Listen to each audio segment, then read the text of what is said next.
Hey everyone, I'm Goat the GM. In this week's Interlude episode, we're going to try something new. We're going to split the party. We're going to meet some really interesting characters and set the scene for the very next arc. Thank you again for your support and for being here with us along this journey. Enjoy the episode.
I mean, you would, but you know. No, you? No, you. I can't have to drive. I'm dead.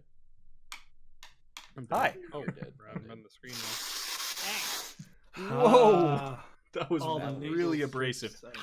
Hello everyone, we are the Ret-Con-Artists. Welcome back to the show and the stream and the podcast if you're listening in future times. Say hi everyone. Hi, everyone. Hi. I'm actually going to reverse it and say no. Why? Goodbye. Oh, wow. Goodbye. I'm out. Later. Alright. So, we are returning back to you guys after the finale of the Bizarre Bazaar, and I'm wondering, I guess, how everyone's feeling after that insane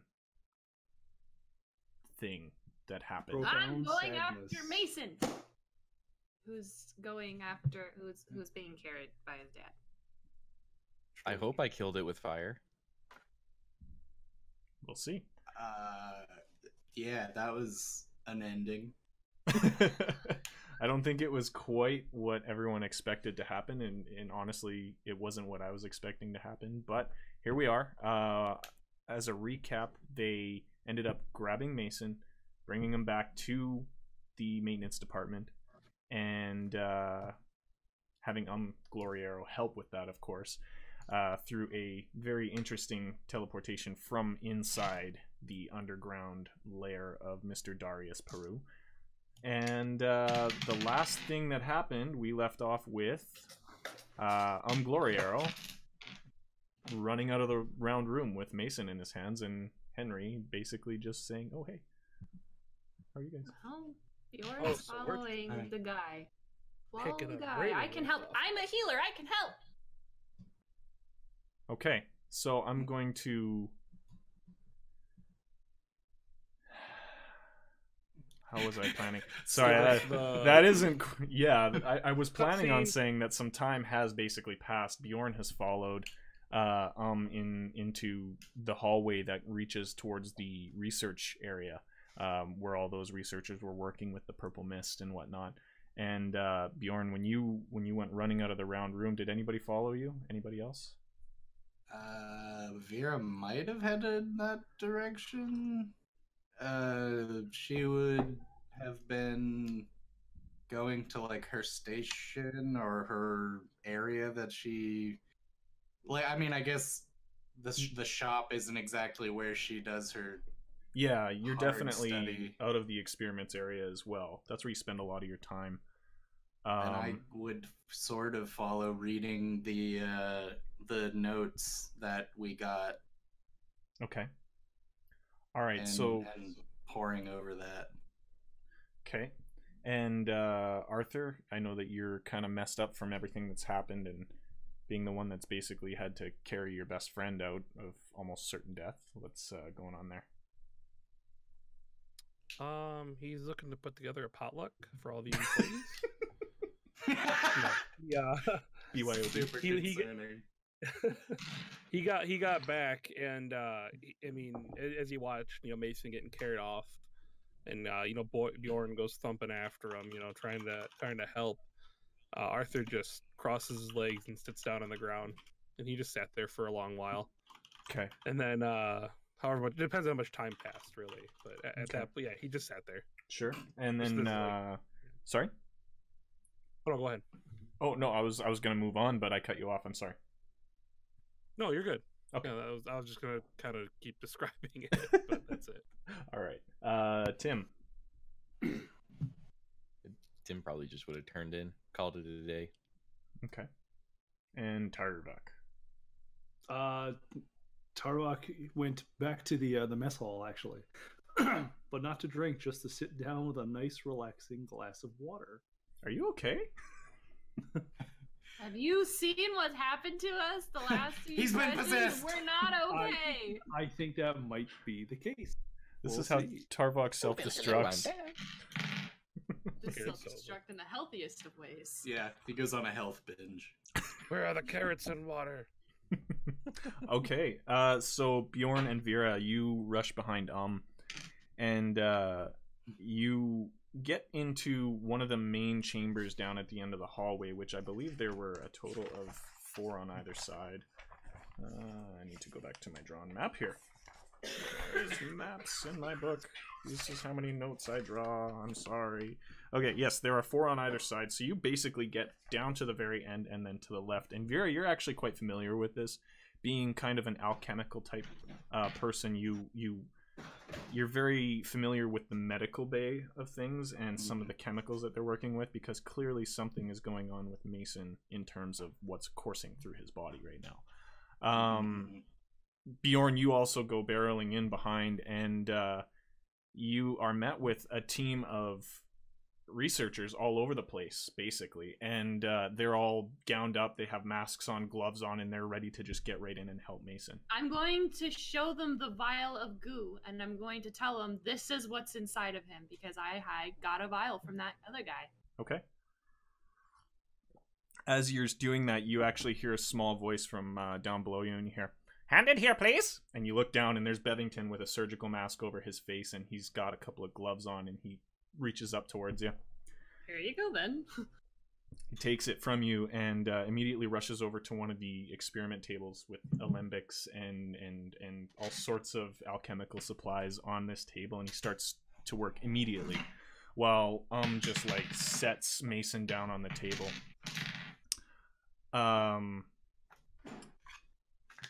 Mason, as he's putting him down on the table, you can see he's still very faintly breathing. He hasn't really gotten a whole lot worse from when he was there, but he has gotten some worse.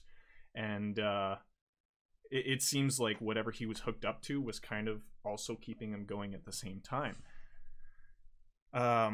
Sets him down on the table, and he just stays standing right next to the table while everyone's rushing around him, until finally you see one of the medical workers come over to him and say, "Sir, you need to give us some space, otherwise this isn't going to work." I'm going to help him. I'm going to grab his shoulder and direct him to the side where I am, out of the way. I'm going to watch. Okay. In case I'm needed.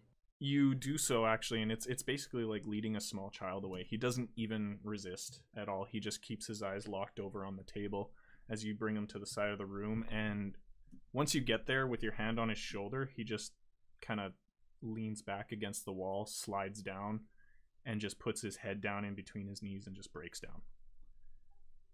Vera, you are standing there kind of dumbfounded, but not as much as everyone else that isn't a medical professional, and immediately a couple of your coworkers come up to you and say, "We need your help," and they basically start gowning you up as well, putting on gloves and a mask and whatnot, and scrubbing you in, if you will. Makes sense. Yeah, so you basically join all of these medical workers on examining Mason. Bjorn, you and are just standing there watching. Arthur, you're still kind of back in the round room, sitting down. I believe you said in the room, or did you leave it? Are you there, Arthur? Sorry, I was listening to something for my son.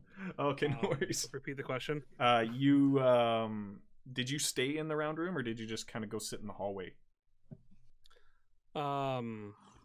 He never followed Mason, so he would have sat in the room for a little while until he kind of gathered himself, and he probably would have meandered his way back over to his room. Okay, so you and Tim are both kind of turned in for the night. Tim, what did you do when you got back to your room? Flopped down and called it a night. Okay. Arthur? Arthur would have he would have walked around and probably looked at some old like trinkets from other things he's done and things that remind him of Mason and the good days. Okay. After a while, he probably would have eventually left his room to check on people, but I mean, I don't really know where he would have gone, to be honest. He probably would have just wandered around until somebody said anything to him. Okay. Tarvok, and you're just basically sitting there with your glass of water. Do you say anything when you notice Arthur wandering around? I'll call him over, but I mean, it looks like he's more or less done, but we'll see. Okay. Arthur? I imagine he would have heard Tarvok, probably looked over at him and waved, and he would have walked over and sat down and probably looked over at Tarvok for a moment and noticed that we're both still completely covered in dead things. And he would have looked down and he'd have been like, it's probably about time we get a shower, huh? It'll be time soon enough. I've got to decompress. I don't know about you. This has been one stressful. It's been 2 days. I don't even want to drink. He just takes the water and plays it aside. How you holding up? I know that you and Mason were quite.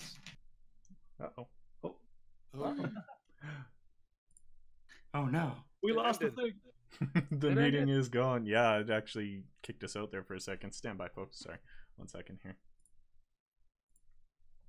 I'm going to put a new URL in here. We might have to do this a couple of times. Zoom. Oh my god, you're all broken up. Until everyone rejoins. We only get 40 minutes at a time, apparently. It's terrifying. Terrible. Weird fragmented goat, exactly.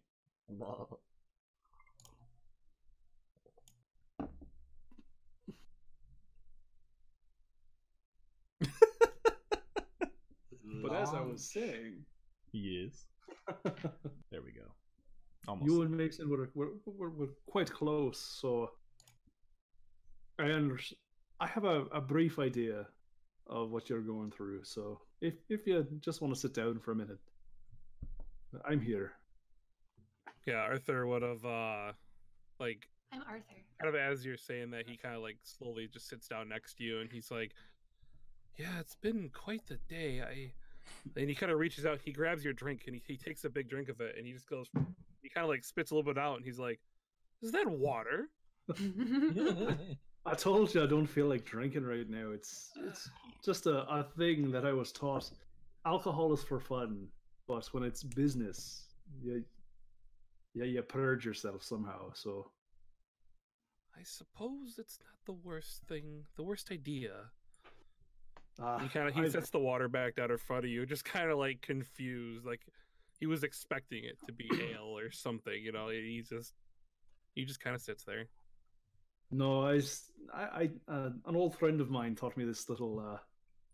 We'll call this a guilty pleasure because I drink fairly often, but if I'm feeling down, I mean, you don't want to drink to excess, and you're going to if you're down. So I was always taught to just treat your body a little bit better at this time. He puts his hand like on your shoulder, and he's just wise words, Tarvok. Wise words. I have some from And time he's to just kinda time. like It's not mine though. All right. So you guys kind of basically hang out for the night, consoling each other a little bit over some H2O, some fine, high quality H2O. And we'll cut back to the medical bay, where people have been working furiously. Vera, you and Bevington and the rest of your team have been poking and prodding and taking samples and wondering what the hell this stuff is. You actually are able to obtain another sample of it just for further analysis. Oh, good. You're quite curious as to I am. as to how this stuff relates to your own studies in the past. Bjorn, after a while, I think you kind of realize that probably shouldn't be in there. So what do you do at that point? I'm gonna wait for him to stop crying. Yeah, Let him cry it out, and then when he's done crying it out, I'm gonna take him to the mess hall. okay. He's Be gone like, for about you need 37 to rehydrate minutes. from all of the nonsense that's happened. So let's get you some water and some food, and then we will talk Okay. from there. I'm just gonna he does be like, let's go. Push, and- push, push. same as before. He's like a small child you're leading through the gates of Disneyland kind of thing, but not as exciting. And you end up Slightly more taking him to the yeah, severely more depressing. Leading a child through the gates of Disneyland if Disneyland was hell. Exactly. And so you end up in the mess hall. Are you guys gonna stay at your own table, or are you gonna join the other two, or? I'll join the other two. Okay. And I'm gonna sit him down. I'm gonna be like, watch him. I'm gonna get him food. Okay. To Tarvok and Arthur. Okay. The potluck is next Wednesday. Terrible. Okay. I don't know what Gloria are like, so I'm gonna get him everything that's on the menu that's up there, because I'm sure it's just the same buffet. I'm just gonna get like 2 or 3 plates of just a whole bunch of food. I'm gonna stick it in front of him. I'm gonna go back and get me 2 or 3 plates of food. All right. Does anybody want anything while I'm up there? No, I don't have much of an appetite right now, Bjorn. A glass of water, if you don't mind. Okay. He's gonna bring back like 8 cups of water, Beautiful. just in case anyone else wants water. I'm gonna put a fork and a knife in Gloria's hand, and I'm gonna be like, eat. And he does And then so. He kind of picks at it for a while, but as you notice, as you guys are all just kind of sitting there in silent support, he starts to seem to regain some of his color, some of his energy that he's been lacking this entire situation. And after a time, he kind of clears his throat and says, I'm sorry. Shut up. You're not done eating yet. And then Bjorn's gonna keep eating. And he just puts more food in his mouth. And he seems to gain more strength again, and then he says, we need a plan. But we need more information before we have a plan. So, I suggest we all get some rest. Bevington and his team have got it, I think, in good hands. I hope. And you kind of see him break a little bit for a second. And he says, but we need to talk more in the morning.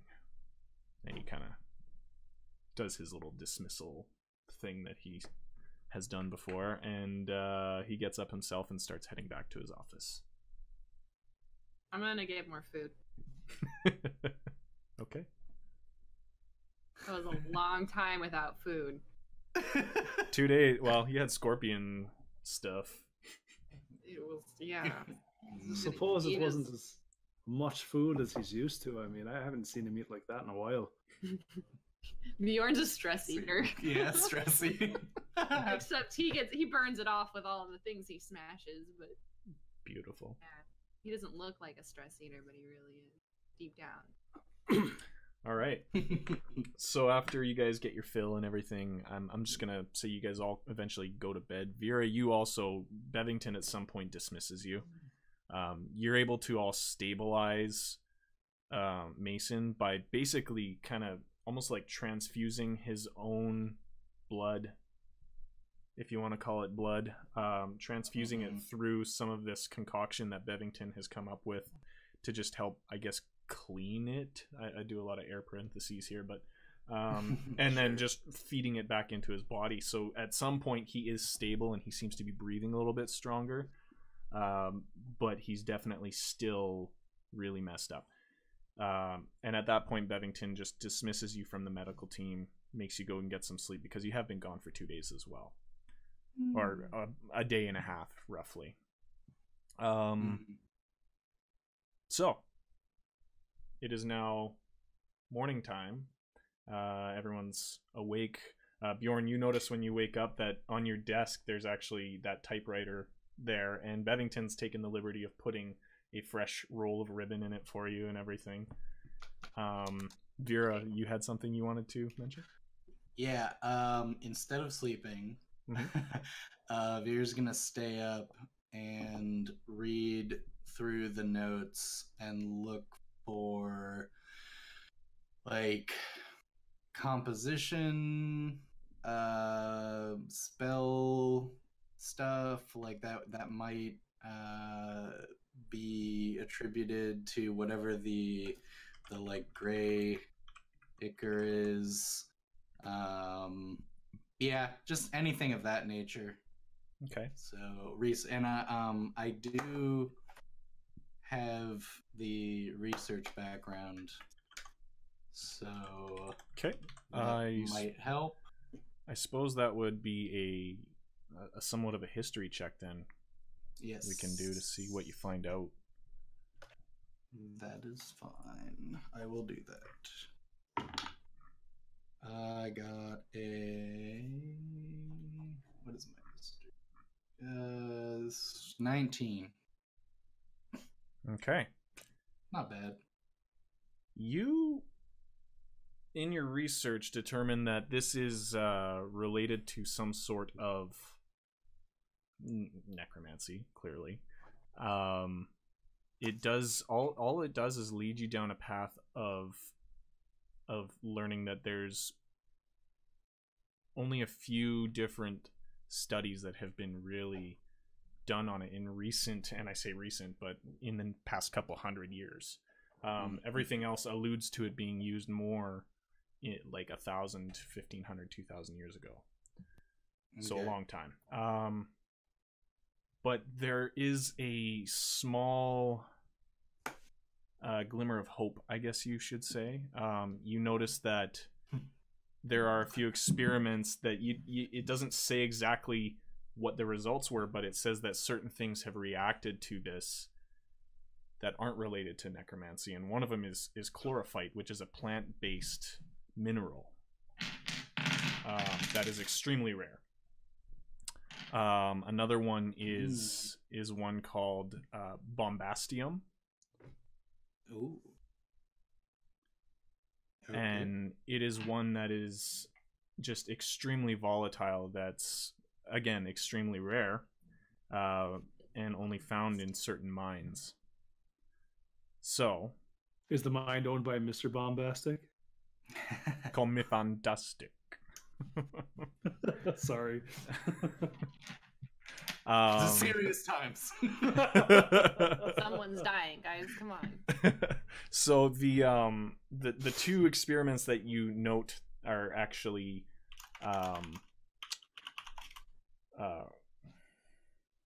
I guess have any sort of results in the past that's indicated through your studies are those two compounds, and one of them was a regenerative and the other one was of course a destructive type of result.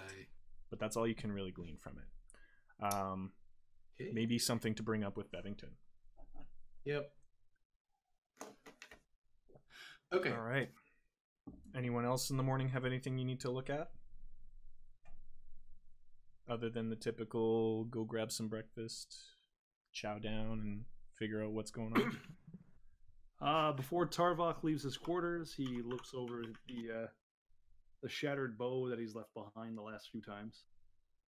Just sighs to himself and then just goes, sits down in the mess hall, waiting for news. And again, a healthy breakfast. Just a couple of pieces of fruit, glass of water, and just like 2 slices of bacon. A little bit of toast. Right? It's a very well-rounded, nutritious. Turkey bacon. Fakin. Vegan bacon. Okay. Maybe another thing to bring up with Bevington. As you sigh looking at your bow. And then Arthur, are you just gonna same stuff? No, I don't know. Sorta.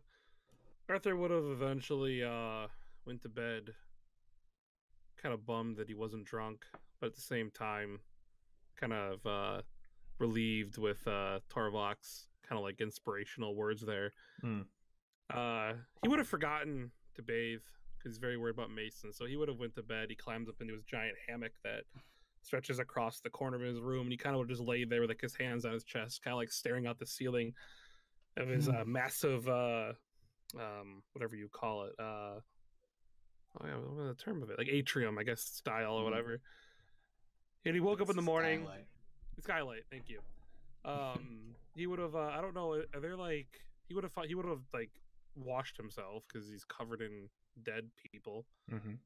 So eventually he would have meandered over to wherever that might be and kind of like got himself clean, changed his clothes, put on another bright purple shirt, you know, with it all unbuttoned and everything like he normally has it on. He would have remembered to turn his crown back on because he hasn't done that in forever. And he would have put a smile on and kind of walked out to the mess hall area, almost trying to pretend like nothing ever happened. Okay. And just kind of sat down. Okay. Tim, you said that you looked like you were about to say something earlier. Tim would have taken a stroll to see one of his least favorite people, but with an important question. The quartermaster. Oh, okay. You not that conversation needs to take place, but that's what he would have done.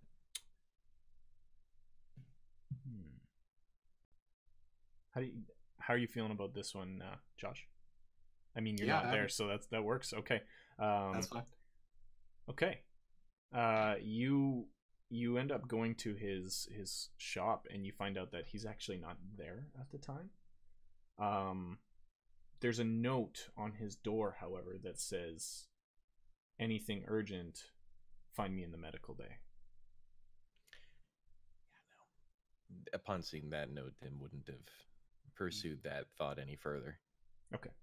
Clearly, there were more important matters at hand. Okay. Bjorn, after waking up and seeing this typewriter on your desk with the fresh ribbon, is there anything you want to do? Go again with your microphone on this time. Sorry, my AC's on, so I turned off my mic. Would they have given me paper? Oh yeah. Oh sweet. I'm going to type out a letter. It's gonna be like this. Here's the typewriter. There's this fresh paper, and then he's gonna type out a letter of everything that happened, the year stuff, and then put signed Bjorn, and he's gonna scribble out his name, and he's gonna put it to the left. Okay. And then he's gonna be like, "Sweet, And he's going to go out to the mess hall. This is what you do with Sweet. waiters. Perfect. And then he's gonna sit down and he's gonna look at Arthur. He's gonna put a nice hand on his shoulder and say, "I'm sorry." And then he's going to eat his food. Arthur would crumple a little bit at the massive hand of Bjorn and keep a smile on his face and just I'll be okay as long as Mason is. Thank you for helping me find him. And then like by then Bjorn's probably already eating his food, so Arthur just kind of like, good idea. And Arthur will actually get up and go get his plate of vegetables, and hopefully they have yogurt. He grabs some yogurt maybe and just kind of sits down and just kind of eats his carrot and drinks his water, you know, and just kind of hangs out. Okay. Is Tim invisible in here? You say to the ether. I'm gonna basically, basically. What was Like, that, Tim? Is Tim in here? Is he No, invisible? you fool! I'm over here. All right, so I'm gonna. Tim just casually walks over and gets himself some food. Nice. Walks out of the shadows in the corner. I've been here the whole time. Looks like a vampire. So I wasn't invited in. does this taste garlicky to you? No. All right, so you all eventually make your way to the same table, and as you're all eating breakfast and catching up on everything that's happened and just kind of thinking about everything that had just happened the day before, you eventually see Bevington come around the corner, and he's still like peeling his mask off his face. He's got his gloves in one hand, and he's just like covered in Gross. just gross. Yeah, he's covered in ick and fluids, and he comes around the corner, and you can tell by the massive luggage underneath his eyes that he hasn't slept all night. But he still seems to have a little spring in his step, and he swings by the buffet and he grabs some sausage and some bacon, and he just starts shoving it into his mouth, and I'm gonna All right. wave him down to sit with us. he does come over to you guys. Even as you're waving him down, he's already making his way over there, and he plops down kind of in a chair, and he goes, "Oh." And he shoves another sausage in and chews it down and grabs Tarbok's water, chugs it back, puts it down on the table. There's like 8 glasses of water, so he doesn't have to take anyone's water. And he says, "Well, it's been a night. I need you all. I know you need your rest, but I need you all to do some things for me today. Vera, I know you. What did you find out in your studying last night?" Oh yeah. Before Bevington showed up, I came in with a floating disc made out of eco and like several books and things that I probably would have used during research. I don't look like I've slept either. Like my hair's all goofy and not even braided anymore. And she kind of like goes over the research, specifically mentioning the maybe like we have to go chlorophyte, find something, bombastium, like it's sort of hard to understand because she jumps around a whole bunch, but then I'll be sitting reading and then look up and be like, it's probably like, I don't know if it's a long shot, but if we could find some of this chlorophyte, it seems kind of rare. I'm not sure exactly where to find it still. I'm still looking that up. And But- Bevington cuts you off and says, I don't know half of what you just said, but I did hear chlorophyte and bombastium. That's interesting. I do have a guy who you might find some luck with him. He's in the town, actually, just west of the mountain here, in the town of Asbraven. If you go down there, it's only a couple hours walk. I can send Ileana with you if you like, and then you can go and see if he has anything like that. Yes, I could do that. Okay. Easily. He goes by the name of Z. You'll have to reach him in his shop in the town of Asbraven. He's a little different, but I think you two will get along. All right. He turns over to Tim, and he says, I understand you have quite extensive arcane knowledge. Yes. I'm gonna need you to... Well, knowledge or luck. Choose your terminology. Well, luck might be what you need more in this case. I know of someone who might be able to give us some more information on this, and I can't leave. I need to direct the medical team. I need you and Arthur, if you don't mind going with him as well, to... There's a small shack in the woods next to Asbraven, actually.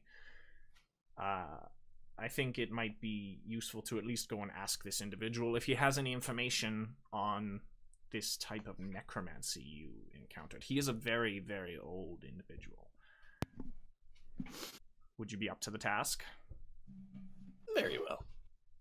Thank you. Sounds like a plan. I appreciate it wholeheartedly. And now, you two, I still need to keep the business going. Is otherwise doing better, but still quite in shambles. Understandably, I need you two, Tavak, and you, Mr. Large Bjorn. I need you to be my envoys while Mason is unavailable. Can you handle that? What do envoys do? You want us to go around and scout out new recruits? Oh. And contracts, actually. The specific mission I need you to do is to go to Erebor and speak to a contact about a potential contract. Did you mean that to rhyme? Maybe. Well, I can't turn down a request that is rhymed. So now, before I send you all on your missions, I need the coin that I gave you. I need that back. Those are very rare, if you don't mind. That one coin that I gave you. I believe Bjorn has that. And he has a spare in his other pocket. Gives it to Bevington. And Bevington says, I appreciate it, but you won't need this as much as you might think anymore. Because as far as me and Mr. Gloriaro are concerned, you have proven yourselves. And I also have a wooden ball that sends messages. This is exactly correct. And I hope you found your new trinket as of this morning in good repair and working order. Excellent. It works. So here's what I'm going to do. And he pulls out a small pouch from underneath his lab coat, and he flips open the leather top of it, and he pulls out 4 vials, and they all are identical to the other vial of purple mist that you already have. And he says, this will all be sort of a conduit for you. Now I have 2 vials of purple mist. No, you fool. You get to keep your own, but the rest of us get one. That is correct. He just gives them all to Bjorn. Bjorn, I understand you like collecting things, Bjorn. No, that does You not. can't just take everything. Come on, man. The rest of us need some swirling purple mist. I don't even know what to do with anything. You I shake have it? your own swirly mist. I just want more. And Bevington says, I am only entrusting this to you on one other condition, and that is that you be extremely careful and not pull what you did last night. Oops. Twice? Basically made the executive order to go ahead and authorize an attempt from Henry to reach you with the portal. You basically only told us you are underground.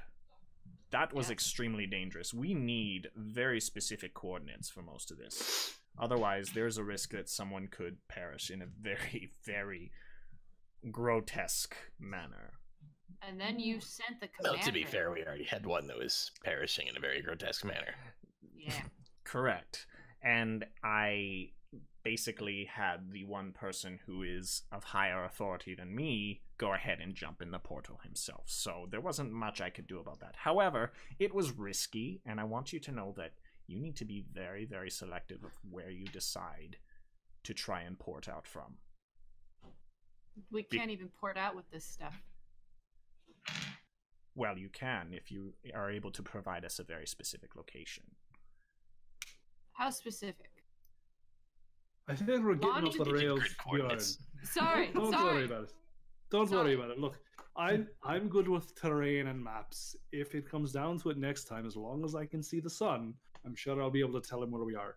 Because I won't be able to.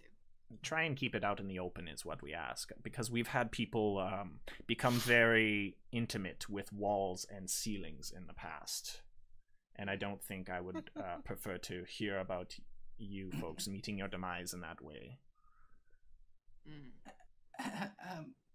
Bevington, does this mean I am going out more?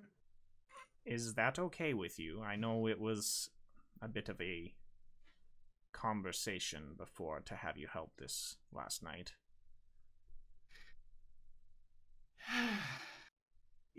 Yes. It's been interesting, but good. Maybe some field research from now on might be more worthwhile. Short of the crazy, you enjoyed it, don't lie. She enjoyed her time. She reached many heights because I threw her. I would like to assume that that is all true and that you did, while it was a very perilous situation, have some fun. So I will be sending you with Ilyana to retrieve possibly what you need for whatever you found, the chlorophyll, borophyll stuff, or whatever it is. So Ilyana will help you in terms of if you run into any trouble, we'll say. Does anybody else have a strange vision of a cat running around the mess hall right now? There it is.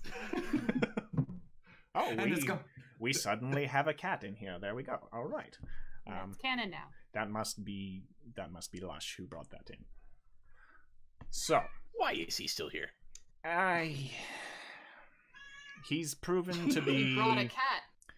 a morale boost for some, I should say. And yes, he I apparently think it's did. the cat that's the morale boost. Yes, quite. Not him. All right, so I will say, Bjorn and Tarvok, you need to go to Erebor. It shouldn't take very long from where we are. It should take maybe half a day. You might get there by evening. I was Will told... we have to go underground? No, I hope not. Good. I did not like it. Sam, I am. Don't worry. If we go underground again, I mean, you still have your bloody hat. I do. And I mean, I can see underground, so it's fine. We'll be all right. I don't think we're going to be encountering anything like we did before anytime soon. I think this one will be right up your alley, actually. I was requested to meet a potential contract holder at a pub. I don't know if you've noticed, but I'm not really in a drinking mood. I'm going to need You've you to caught take one for Tarvok the on a team. bad day. I understand, but I I need you will to cheer take one him for up the and team. force him to have It's- ale. It's all right. It's all right. Mandatory fun. If Bevington You must be says, normal and drink. if Bevington says that I'm going to need to put a few back, then Well, just because we're going to the pub doesn't mean you actually have to drink. we'll see how it plays out. Oh, you're twisting my leg. Dang it. All right. So, Oh, before we go, yes. Vera gathers up all the materials and like puts. Iko is still holding a bunch of books, so she like kind of takes the books and puts them on the table. And while everybody is sitting around, she's like, Uh, one, if everyone would just, uh, one moment. I have something with. What is it? The slimes.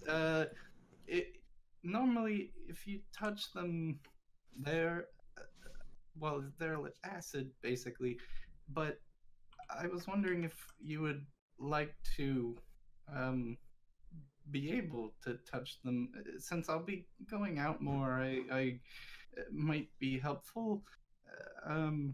And she kind of like focuses her energy a little bit in the slimes, and they glow their respective colors. And she like leans in, is like, these people are friends now, and like Bjorn's she gonna kind of like scoots them forward. Yeah. And I will keep my finger here until it works. and they like scoot over and start climbing up on you, and it doesn't burn like it normally should. I'm gonna try and use him like a whip, like you did. He doesn't turn into a whip, but Just he flops doesn't onto the mind- floor like he doesn't mind being held. Oh, We're just like, I can only turn him into a whip. no. All right. Can I but- keep him? No. puts it in the pocket. If you put it in your bag, it's going to melt through the bag. Bevington, Yes. I need a bag. My bag broke 3 times, and I figured that this 8-year-old bag could be updated. So while she's haggling for new, or while he's baggling Baggling. haggling That's for what a it new is. bag, Haggling for I'm a gonna new bag. reach You're baggling. over and take the slimes from Bjorn before he does anything silly. Good. Sillier. So they just kind of Like bags of sand. Yeah, This they're like. is- This is very unique, and I've never had the opportunity to play with slime before. You guys are kind of fun. I just pass them off to whoever's next. Okay. I The don't know Who's robot taking Tim Who's just taking them? They're fun. Hey Tim, Bevington. think fast. Slime. Bevington looks to you, Bjorn, and says, "You can. I have a bag in my quarters if you would like. It's actually just at the end of the hall from where yours is. Feel free to go into my quarters. It should be actually at the end of my bed. You can borrow that one for now until I find you a suitable replacement." You don't have any delicates out, right? Maybe don't look under the bed. Oh gosh. It's just a bunch of Okay. eggs. Yeah. All right. Bjorn Bevington's stands up a and smaller goes belly. into his room because he wants a new bag. All right. It's So kinda small. I can only imagine the backpack's like this big. it isn't actually quite big. You do make your way to his room, and it's a little bit larger than your guys' rooms, but it seems like it's actually quite similar. He seems to not really, other than his wardrobe being like 3 times the size and full of just super nice fancy suits. Everything else It's looks not like pretty Bjorn well with the a whole bunch same. of trinkets with the No, shells of trinkets. Not really. However, on the end of his bed, you see almost like a shoulder bag there, and you pick it off the end of the bed and you kind of flip open the top flap. You can't quite see the bottom, so you go to just make sure there's nothing left in there, and your arm just keeps going. Yes. I was hoping for one of these. I just And- start transferring everything into the bag super quickly, like yes, stuff, yes. and as you are about to do that, actually, you notice that there's actually a couple of things in there from what you can tell. So you just kind of like tip it upside down onto his bed, and just like a few random adventuring items fall out, some books and stuff that seem to be very important to him, and then like a picture frame falls on top of all of it, and you see a picture of a very, very young Bevington, It's even smaller than normal. It's a painted picture. He might be a young gnome in his, I would say, mid-40s at the time. And he is in an embrace with a very, very beautiful gnomish woman. Oh. Must be dead. And they seem very happy together. However, you've never heard Bevington mention anything about this, so you just kind of like put the frame underneath the rest of the stuff. No. I get the frame. I stick it on its pillow. Okay. And then I make everything else really, really neat, because you shouldn't just throw people's stuff randomly everywhere. I can throw my own stuff, but you don't do it to other people's stuff. Fair enough. All right.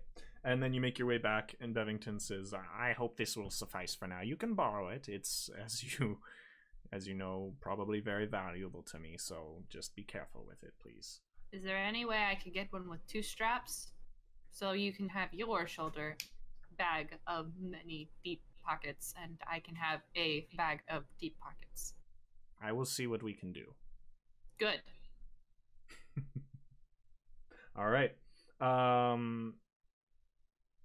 believe that gives you guys all your missions. I think you're kind of all up to speed.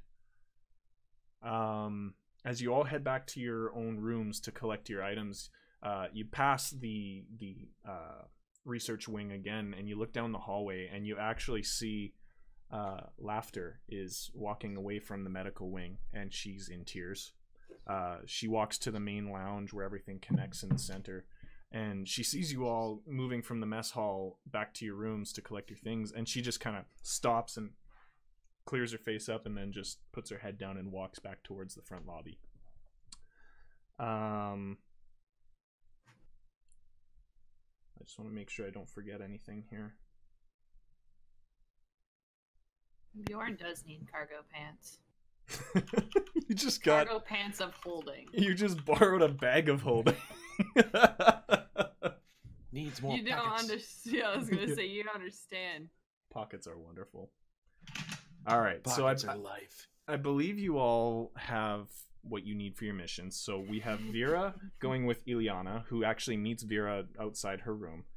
You need to take your knowledge of what you found to this individual named Z in the local town of Esbraven, which is just down the bottom of the mountains. Bjorn and Tarbok, you are being sent as envoys to meet with somebody in a tavern in Erebor, and Tim and Arthur are going to be going to find someone in a cabin in the woods just at the bottom of the mountains as well. When you guys ask what you're looking for exactly, Bevington says, "Trust me, when you get close, you'll know. You'll hear." And that's basically all he tells you. So, I will start off with... Let's start with Vera and Ileana. Let's get that one out of the way. We'll try and do these relatively quickly, but before we start off with that, let's take a 10-minute break, and then we can come back and we'll just power through our own individual scenarios, and yeah. Power. So we'll see you guys in less than 10 minutes. Go pee, get some snacks, get some drinks. We will be back very shortly.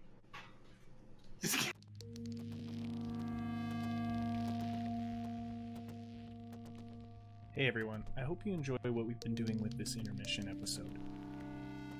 I'm not going to say a whole lot right now, I'm just going to let you get back into it as per usual, but I do want to thank everybody that's been with us here so far. If you haven't noticed already, we've already thanked some of you by plunking some of you into the story. Look forward to more of that. Enjoy the episode.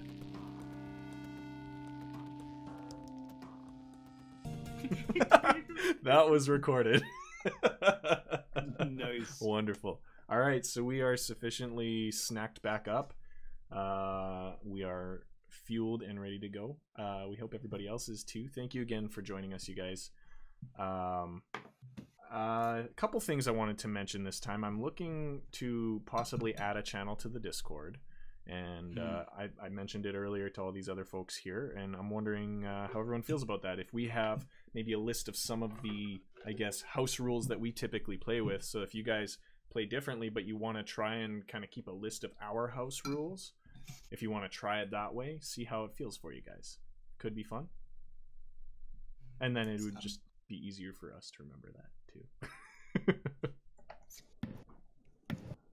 So the only thing I want to jump in on and add before we go into Vera's sub-story, I guess, is that I want to take I want some ideas for the Saturday night drinking streams. Because we've beaten Resident Evil twice now. Basically, if we beat one more second run, we're done. Okay. Right? Because I suck at the fourth Survivor. but I don't know. Survivor's hard though. It is hard. It's supposed to be, but it's fun. But it's hard. It's hard. I'm picking up Devil May Cry on the weekend. We're not going to be playing this Saturday because Ken and I will be sufficiently drunk with actual, like physical people, I guess. Because St. Patty's Day, and I'm quite Irish. We're not real. Well, there's the screen right there. That's all the content you need. Just record a drunk party. Man, could you imagine? Let's record all of us playing card games together. We'd probably be arrested because of the words coming out of our mouth. Yeah. There you go. It's ideal. There you go. Also, our cameras are in the wrong spot. Are they? Meow, Again? meow, cat, meow, meow. Oh yeah, look at that. I am Bjorn. I will move that We're again. in the right order. It's because no, nobody. It's because of the fact that Zoom likes to move us around whenever we leave and rejoin. I just move everyone all at once. Oh, there we go. I was like, what are you doing? Yes. All right. Anyways, yes, I think it would be great to have some ideas for some drunk streams. I'd love to do another team thing again in the near future. Maybe in the next month or so. This is why I brought up what I brought up to everybody. One of the team options that I have for us and to stream while drunk and raiding would be Final Fantasy XIV. It could be a lot of fun. Josh is already sold. I'm sold. I'm super sold, but I'm broke as fuck. I just need to reactivate my. I was going to say Ken won't have. It all depends on how Ken wants to play it. If he plays it on the PS4, he won't need to buy a copy because I'll have one. I could easily do that. Yeah, I could easily do that. I don't know if it allows you to do that because it will. MMO. He just needs to, no. I can install the software on his hard drive. He just needs his own account. There we go. That's interesting. It is subscription based too, so yeah, you still have to pay for it. Yeah, technically. But you won't have to pay the $100 price tag to play it. Interesting. I still have to get the expansions that I haven't played. You can apparently go to like level 70 now. Just pre-order Stormbringers. The newest expansion. No, Stormbringers, the expansion that comes out in a couple of months. Because if you buy that, you get both Heaven's Ward and Stormbringers for free. I think I already have Heaven's Ward. Still, I think a Realm Reborn was kind of when it got revamped with Heaven's Ward. By the way, we're not sponsored by Square Enix, but if Square Enix is watching, Square Enix, if you're listening, we want to be sponsored. Net MC. All right, that was subtle, and I liked it. All right, so yes, we will start off back into the adventure here, but just remember, you guys, if you use !Discord while you're here in stream, you can come join us in the Discord, and you can also find the links in any of the following uploads later in the week. So please come join us, have fun with us, give us some suggestions. We love you all for being here, and we appreciate everything you've given us so far. And I think the rest of tonight's episode should show that. So Vera, you get back to your room and you notice Ileana waiting outside there, and she just says, well, all right, let's get going, I guess. You guys have met before. Okay. You've known each other for some time. Vera, I think you've been with the maintenance department for a considerable amount of time, I think. It's like been half a year as far as I was thinking. Yeah. Okay, so you've met. And while you don't really cross paths too often, you've enjoyed the fact that Ileana is a very strong female figure that's come into the fixers of the group, and you're like, you don't see enough of that within the fixers, and So you get really excited when you see her there, and I mean, you do have the experience with the department, but it's just nice to kind of have a girls' day out, it seems. So you make your way, making your way downtown. No.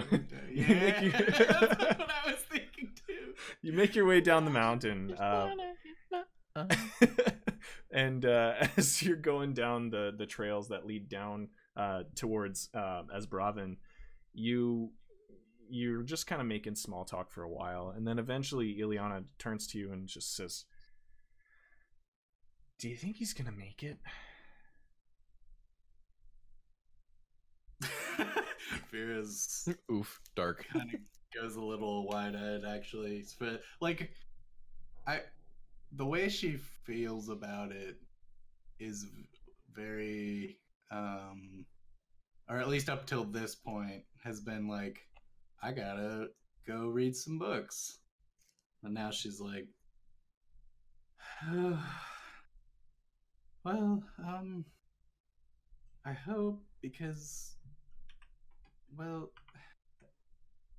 I don't know what would happen if he were gone. I don't know him so well, but he's a nice guy, and yeah, I think I wouldn't be where I am if it weren't for the maintenance department. So I want to do everything I can to help. Yeah, seeing that Vera's kind of not so much one for I guess heavy things and confrontation, Ileana just kind of go, you know what, I'm you're right, I'm sorry.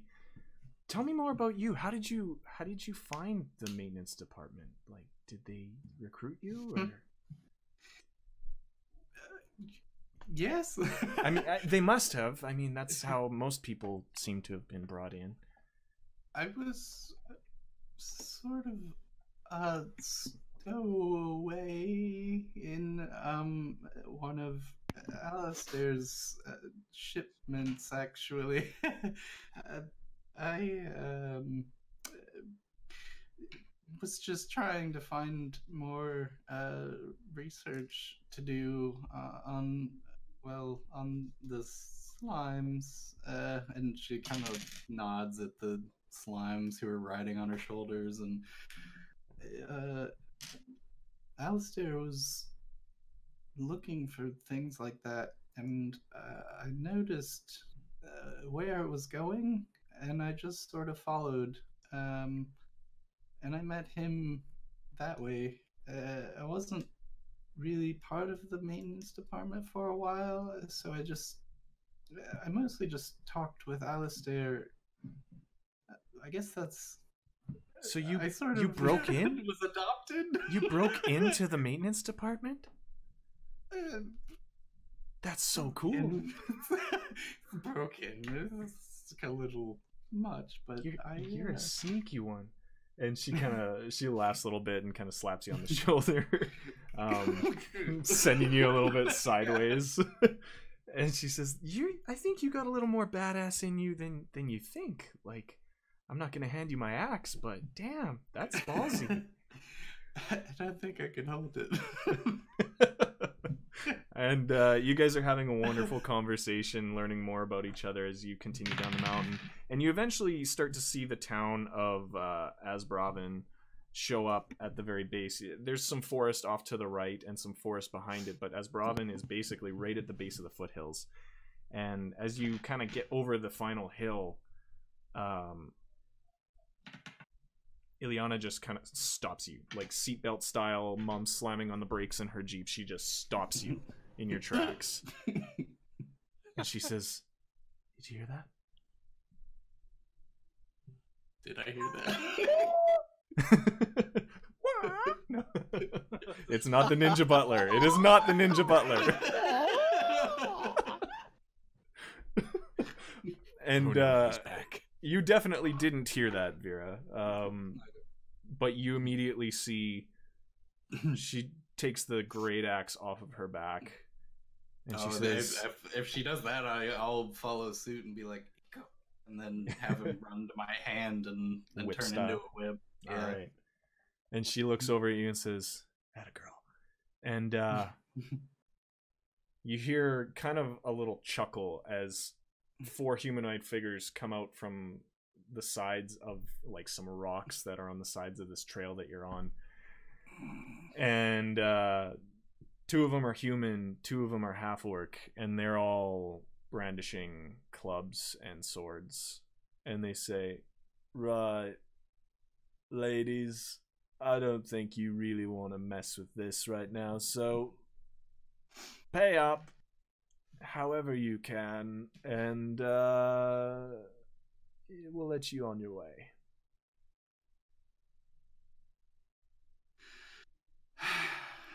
I'm not really in the mood.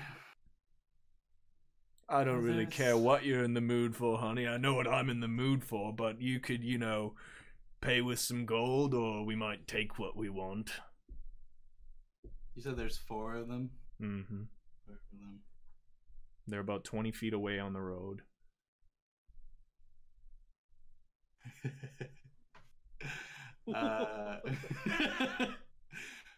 I think Vera's gonna cast Warding Wind, which it's not on my It's just very powerful gas. sheet. Warding For some wind. reason it's I will find it here for you. wind ward? I can't do a fart. Good. Warding wind, an evocation spell. I can summon the strength to do a real one if you want. I Level don't know why it 2. isn't A on my strong spell sheet. wind of 20 miles per hour blows around you in a 10-foot radius and moves with you, remaining centered on you. The wind lasts up to 10 minutes. The wind has the following effects. It deafens you and other creatures inside the area. It extinguishes unprotected flames in the area that are torch size or smaller. The area is difficult terrain for creatures other than you. And the attack rolls of ranged weapon attacks have disadvantage if they pass through the wind. It hedges out vapor, gas, and fog that can be dispersed by a strong wind. So. It's a weird Yeah. fart. Yeah, so she'll kind of just like Eco's in one hand, and then she like kind of starts him on a whirlwind path, and is like wind, and then Water. and then he starts. Yeah, that did sound very much like Yeah. like that.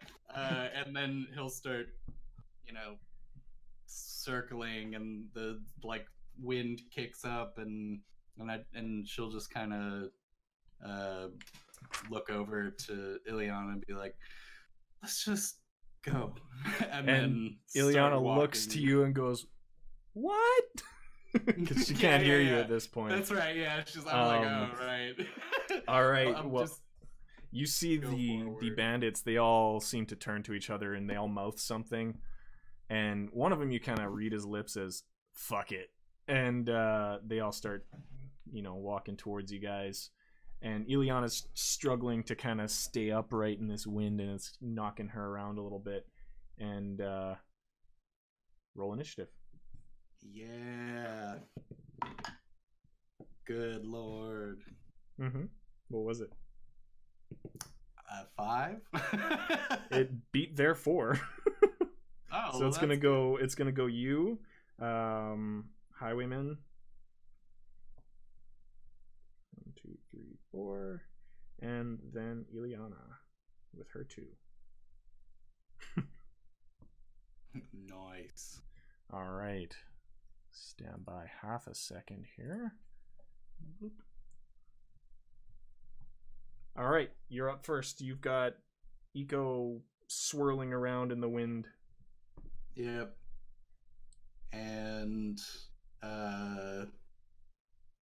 after Eco's done kicking up the wind, he'll pop back on my shoulder, and I'll cast MILF's acid arrow on one of the dudes. Okay. I'm sorry, MILF's acid arrow. Melf, M-E. Thank you very much. All right. Not what I heard, but okay. Is that a ranged spell?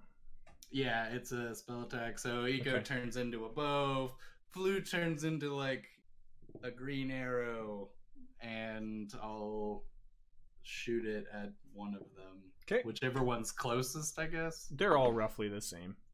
Yeah, okay. So that is a 18 to hit. That definitely hits. Sweet. Go ahead and roll some damage. Oh yeah. This is Vera being pissed. Just like I'm not. I'm done. Okay, so I roll 4d4. So Jesus. 7, 8, 11 damage. Now, Okay. and then on the next turn, They continue, I'm guessing. it does 7 more. Wow. 11 now, 7 on the next turn to one of the guys. From when his turn starts, is that when that is, or when your next turn starts? At the end of its next turn. Okay. Which won't be necessary. Great. Your acid bolt just goes shooting out of the wind as they're all walking towards you, and it basically splashes all over this guy. And you see his face and his head immediately start melting down underneath his leather armor. And it's like that scene in the Holy Grail when it's just like down. And yeah, it looks like he looks like wax as he melts within his armor, and then his armor starts to melt as well. The 3 other highwaymen just kind of stop in their tracks for a second. They look over at their friend and roll me an intimidation check, actually. Because they look at their friend melting in a puddle on the ground, and then they look at Rolls you. a 1, squeaks at I him. mean, I am not very intimidating as a just above 5-foot moon elf. True. I got an 8. Okay. They're just like, you can't quite make out what they're saying, but you kind of hear "lucky hit" or something like that. and the one guy that was talking, the lucky hit that totally destroyed Yeah, the guy's face. yeah. They must have critted or something. But they literally, they're about to turn tail and run, but the one guy that was, I guess you kind of make him the de facto leader from how he's been talking to everyone, he rallies them up again, and they continue forward. So number 1 is dead, we'll say. Number 2, who is the de facto leader, and then 3 and 4 are the other cronies. So number 2 is gonna go, and he's gonna try and get into your wind. He can't quite make it to you though, and close the gap, because it is difficult terrain walking through that wind. So he makes it up until the wind, and then makes it about another 5 feet. So he's still, I would say, I don't know, he's about 5 feet away, so he's within striking distance actually. And he's gonna take a swing at you with his club. Dare you? He does hit, I believe, with a 17. Fuck you. And he's gonna roll damage. There's my d6. He hits you for 3 damage with his club. Alright. He takes 5 damage as Flu splashes him as I get hit. Okay. Beautiful. Numbers 3 and 4 are also gonna kind of move to flank you guys into the wind, and they're now within that swirling maelstrom that you've created, and they're just kind of trying to keep their balance. All right. Good. Someone's This got a is fun. ringtone going on. I mean, I hear music. it's there it battle is. music. All right. Weird. Yeah, it's Vera's battle music. Yeah. All right. No Bjorn battle music. Yeah. So the next up is Ileana. She's actually gonna go for the one that you just attacked as well. or I guess retaliated against. She's gonna come down hard with her axe, and she definitely hits. That is 1d12 plus 3, wherever that is. 1d12, there it is. And she hits for 6 damage, basically lopping his arm off in the process, and he crumples to the ground and just bleeds out. It is your turn again, Vera. You have one on either side of you, and the one that you just retaliated against is bleeding out on the ground. He's not going to make it. Sounds fun. So both of the guys got... Oh, the guy in front of me, is he the one who died? Like the one who I hit with slime goo? Yes. Oh, okay, so he's dead. Yeah, the leader is dead. Dang. I was gonna do a fun thing. Anyway. So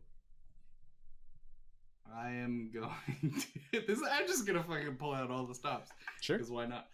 I'm going to drop my concentration of warding wind, and I'm gonna cast Cloud of Daggers. Okay. On top of one of the dudes. Sure. Left or right? Whichever one's next to me. I guess I'll back up behind Ileana a little bit. Okay. And cast it on the dude who's closest to me. They're equal, so just left or right, I guess. So that will be another 4d4 damage. Okay. That one, is that a dex save that he has to make or anything like that? Hang on. Cloud of Daggers, you said? Yeah, Cloud of Daggers. It says a creature takes 4d4 slashing damage when it enters the spell's area for the first time. So, and you can direct where it starts. I can put it on him immediately. So that's for 8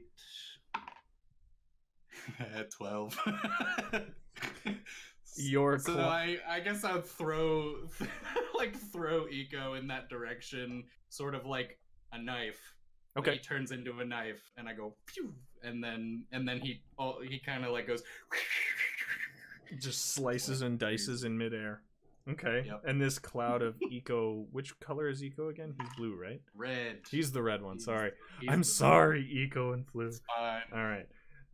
So these red daggers just kind of splinter apart and start whipping around this guy, and you see him standing there with his club, and he just like a piece like his ear falls off, and then he just kind of like Resident Evil style just slides apart in pieces onto the ground. Very, very powerful. Mind you, I may not have built super difficult encounters for tonight. I kind of imagined that. Yeah. All right, that leaves the last guy, who's gonna try and keep his wits about him, and he does. You see a little puddle start forming in his left pant leg, but he stands there shivering with his sword in his hands, and he's gonna go for Ileana, and he crits.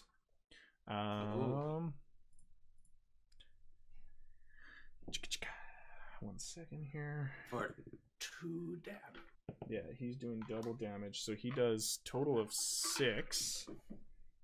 And she just kind of like takes that full force in the chest. He swings a sword in this like and hits her right in the chest, and she just stops. She goes, "Oh, that hurt," and then turns to actually have a counter attack against him. She gets a reaction. She's just gonna swing her axe, but she just whiffs over his head. It is now her turn though, and she's gonna follow up with an attack. And she crits. Crit for crit. Let me see. Total here. brawl. That is 1d12 plus 3. Ooh. Yeah, that battle axe ain't no joke. She only hits for 9 though. Only. Well, yeah. Only. And she ends up basically cleaving a massive chunk off this guy's shoulder. And he's bleeding pretty badly right now. You're within about striking distance of him too now, and it is your turn.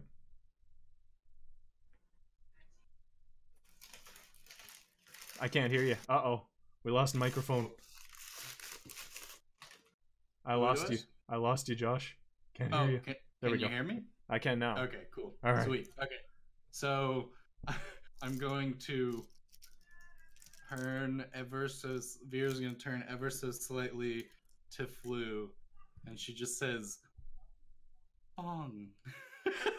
And then Bong? Yeah, bong. And then you hear this like really uncannily low bell noise coming out of Flu. It just goes boom, and I cast Toll the Dead. Okay, what does that do? It does 2d12 damage to people who are already injured. Wow. On a failed wisdom save. So Okay. you have to save against my 15, DC 15. Okay, if it's missing any hit points, it's insta. Holy shit. Okay. And if they aren't damaged, they use It's a D8. 1d8. Okay. Yeah. All right. What is the wisdom, sir? 15. Okay.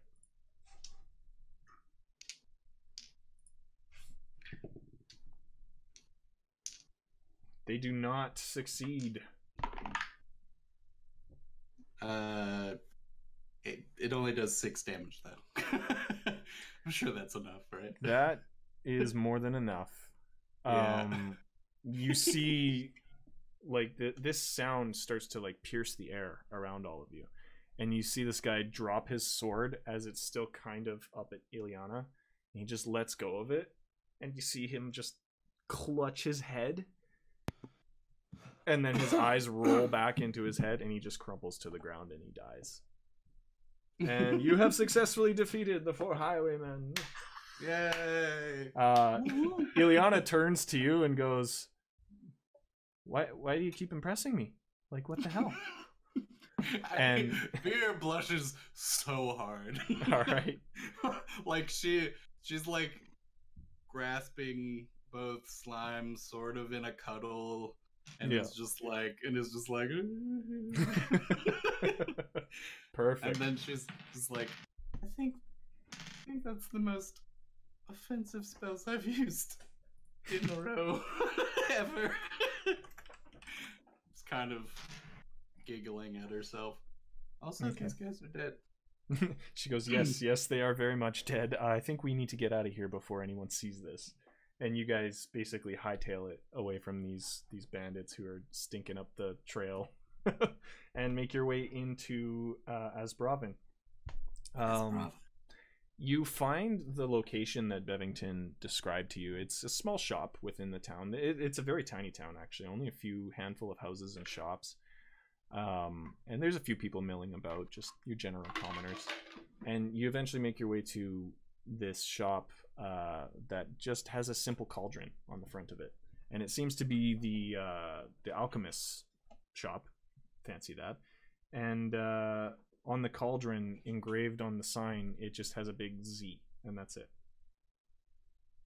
So. Oh, Z. Yeah.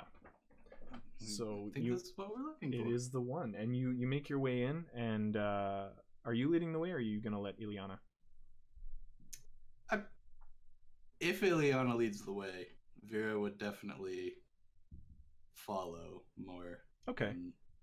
She gets up to the door, and she kind of like holds it for you and ushers you in and says, this is your jam. Like, I don't know anything here. I'm just here to protect you, quote unquote. Yeah. I need protecting. Okay. Vera will walk through. What do I see? All right, you walk in, and you're in a very, very full shop.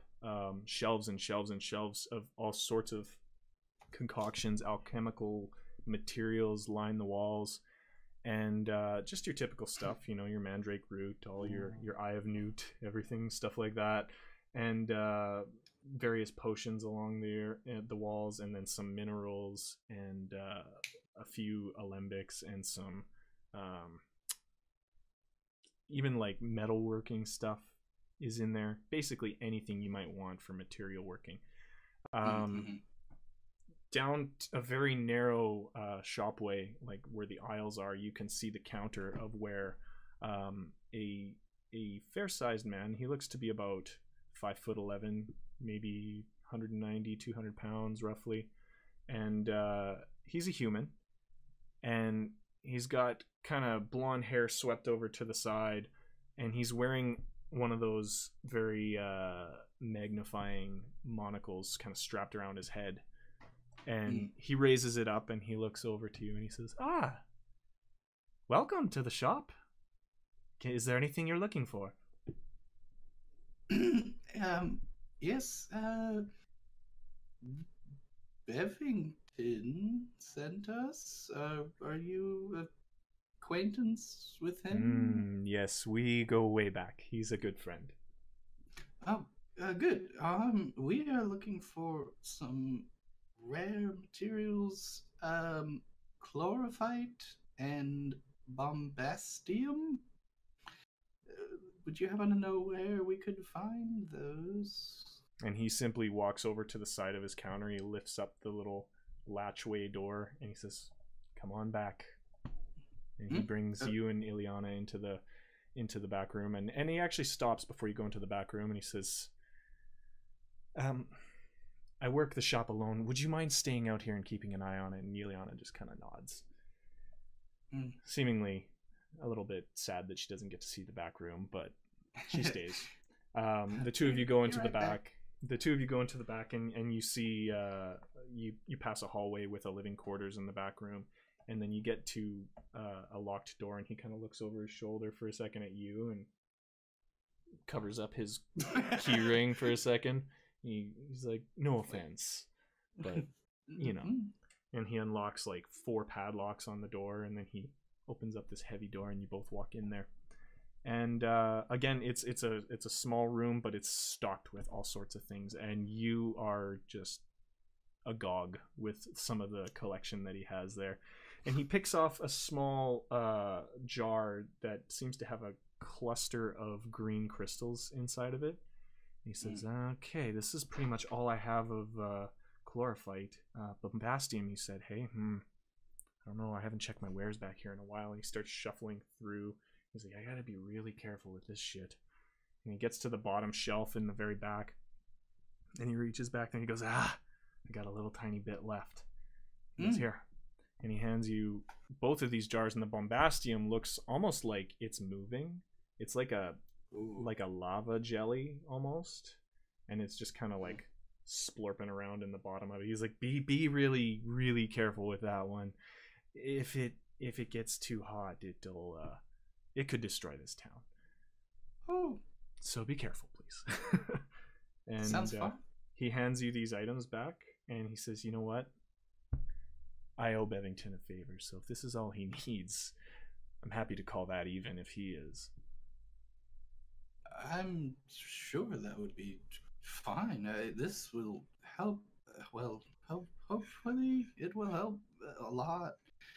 We sort of have an emergency, so I'm sure he'll be fine with me speaking for him. That seems good.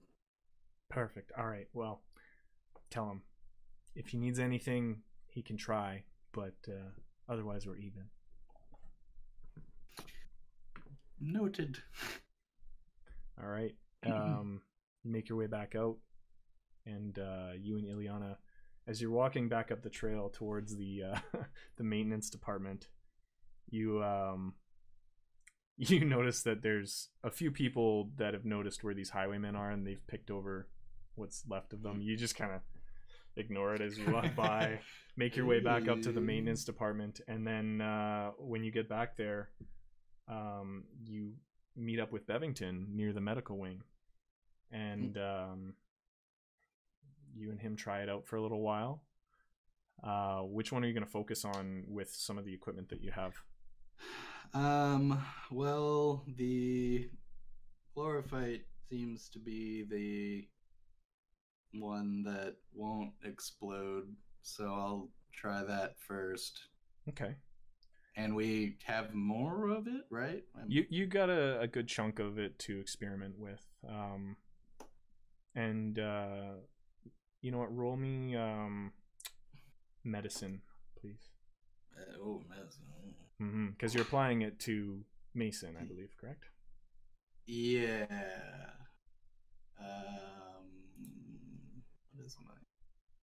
What is the medicine check? Is that a? It is a specific skill.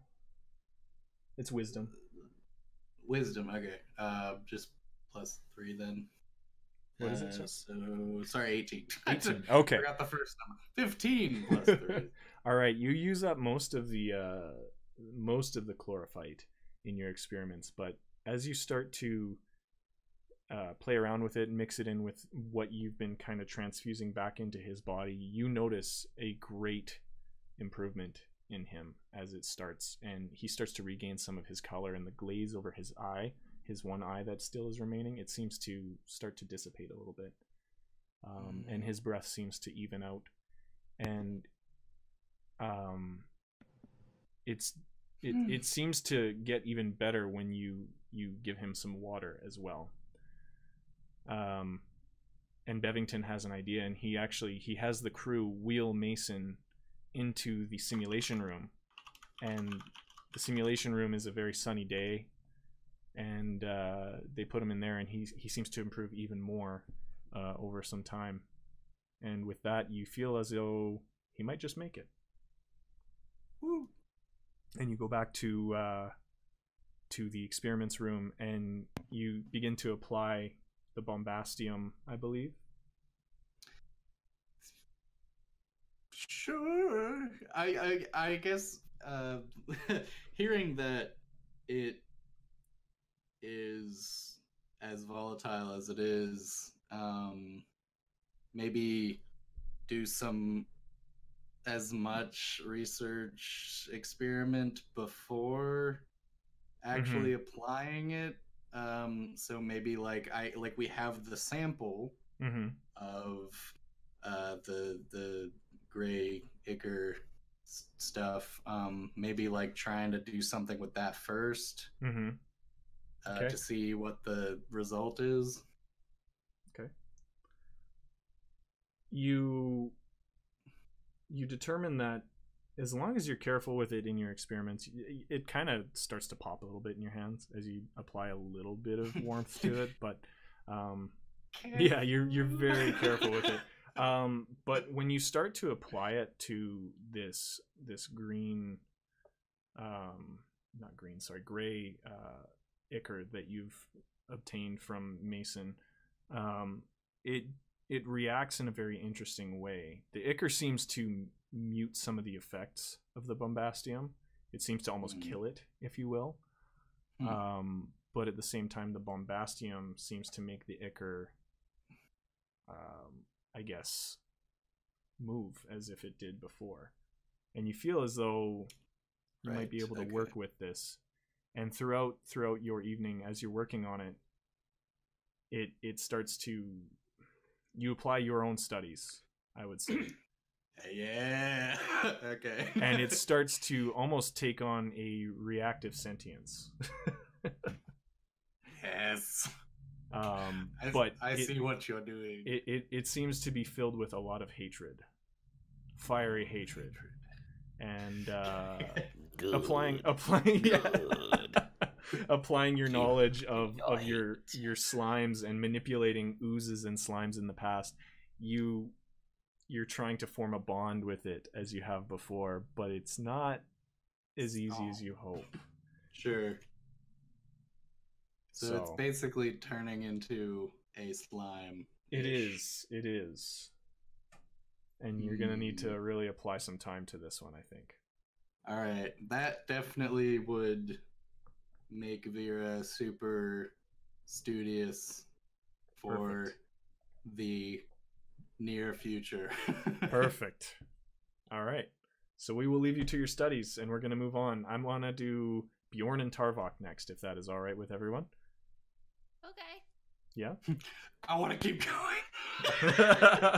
I know, but we are on a time frame tonight. Yeah. So we're going to leave Vera to her studies. Ileana is back in the maintenance department doing what she does best, and that's just eating and drinking. Bjorn and Tarvok, so you need to make your way down to the town of Erebor. This takes some time, and you get there roughly, I would say, about 6 or 7 hours it takes you as a trip. You might have to spend the night there. You end up you end up at this tavern that was mentioned in this contract request. Tarvok, give me a random creature. A random creature. Mm-hmm. If I don't want Goat. All right. So, in regards to a random creature, though, do you want something just balls to the wall, or do you want something? Anything you want, as long as it's appropriate. Rooster. El Chupacabra. Ow The- there. The goat sucker. I'm not bringing Molly into this. Whoa. That is her nickname. Anyway, Is it? Terrible. Moving on. you know what? As we walk into town, Bjorn and I are kind of just. We're not sullen, but we're quiet. Mm-hmm. But what catches our eye, awkwardly enough, is it looks like a dog, but it's a reptile. It's quadrupedal. It's much larger. It's got this like floofy tail, but very clearly like a snake's head. Can Okay. you keep it? So what is it? What are you gonna call it? Chester. I don't know. Is it like a dog basilisk sort of thing? A dog skalisk. A dogalisk? All right, a dogalisk. All right. And you notice that this is actually, as you get closer, it's actually a statue in front of the tavern. And Bjorn, give me Still a gonna random try and keep object, it. please. Oh, a random object. Mm-hmm. Huh? Lava lamp. Metronome. A metronome. All right. Good. You see this statue, and at the base of the statue, the pub is called the Dogalisk's Metronome. Whatever works. Very so, a lot of strange. drunk people in this tune. Yes. All right, Dogalisk's Metronome is the name of the pub, and clearly it is an off the beaten path pub as you make your way in.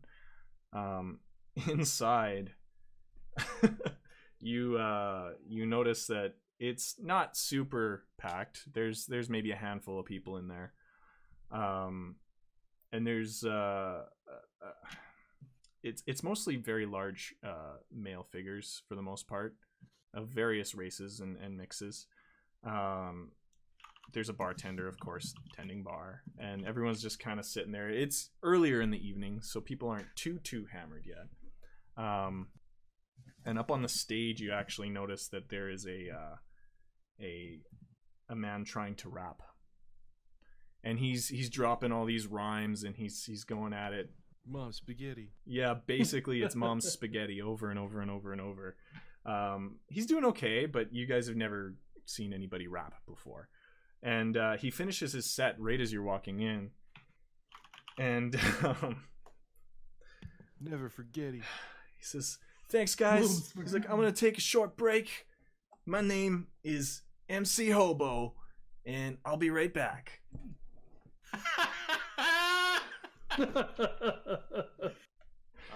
And he he That's hops. what you get for going to bed.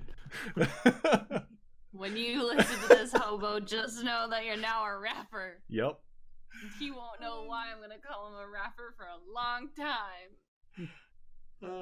And as he's getting off the stage, he says, "If anybody wants some autographs, and he kind of winks at everybody. He says, come on over to my table and talk to me. Wink, wink, and he sees you guys walking in. We'll have a selection of light beers. No bottles, because I can't afford it, but... So I guess we should go talk to this fella. I mean, he's winking at us. I mean, he watched us walk through the door. It seems that he likes you. Oh, I think I hid in your shadow. I think it's all about you, big fella. All right. Okay. Well, let's go. Why not? Okay. All right. Hello, Hobo Man. So he's sitting there, and he's got his mixed records kind of strewn across the table a little bit, and he's like, "Hey, what's up, guys? You wanna, like support an artist or? Oh, all right. What can I sign for you?" Do you have a contract? And he goes, "Yeah, I thought it was you guys. This is awesome. Cool. All right. So listen, I'm normally actually a performer on a cruise line.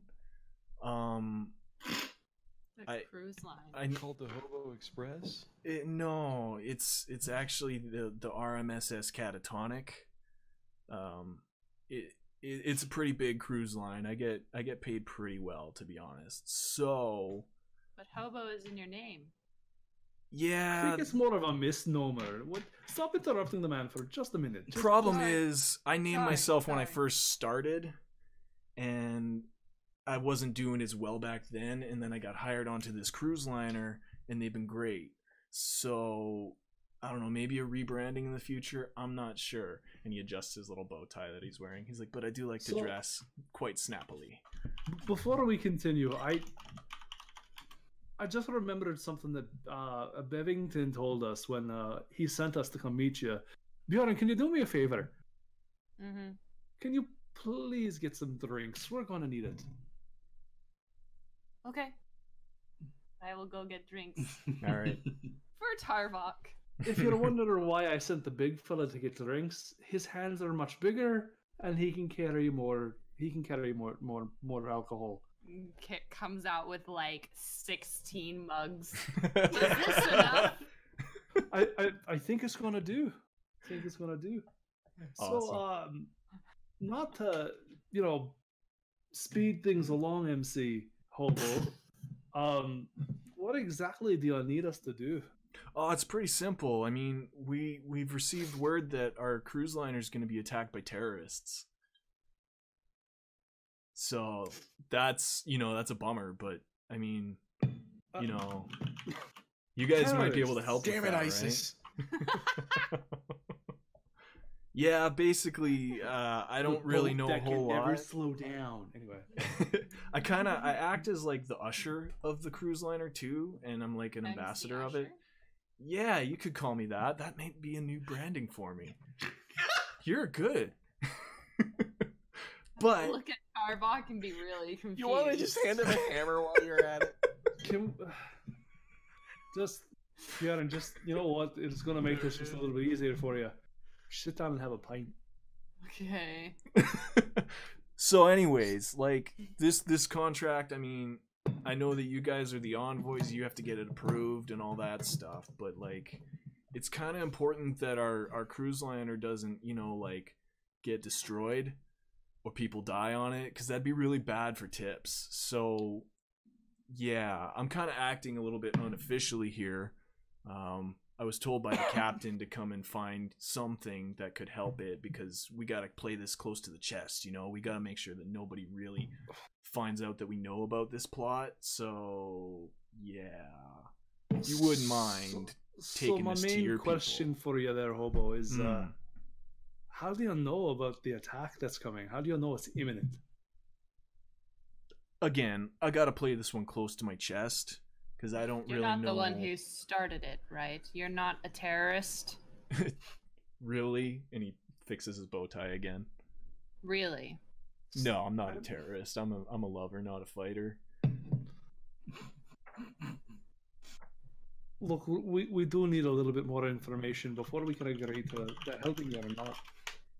You As- know what? As you guys are saying that, a couple of really a little more inebriated fellows than what you first noticed when you walked in here come walking up behind Hobo, and they kind of set their drinks down in front of him quite forcefully, splashing booze up on him a little bit, and they say, "Thought you said a short break."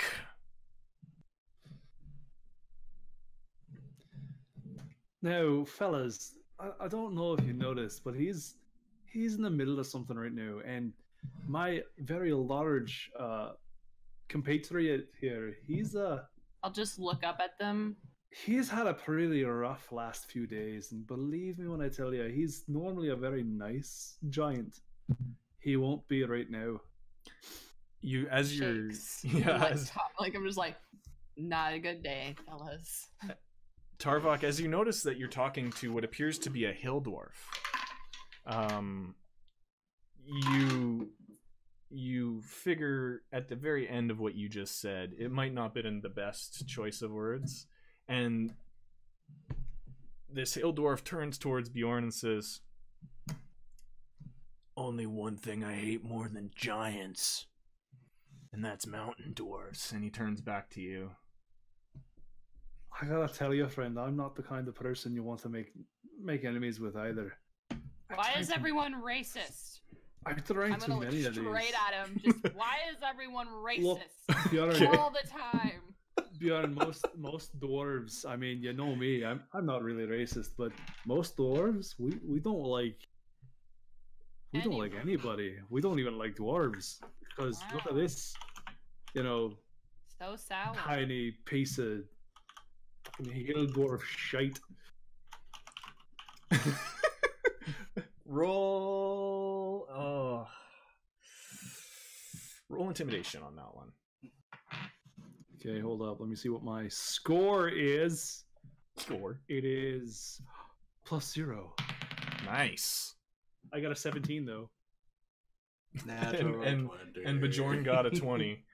So Bjorn, Bjorn's having a really with bad the day, okay? with the "why are you so racist" comment, and with Tarvok just being like, "You're a piece of shit," something We just hits basically home on social this guy. Warriors them away. Yeah, something just like hits home with this one dwarf, and he goes, I'm not racist. What?" You just What? said that you don't like mountain dwarfs. And he looks And over at tail his buddy. giants. He looks over at his buddy, who's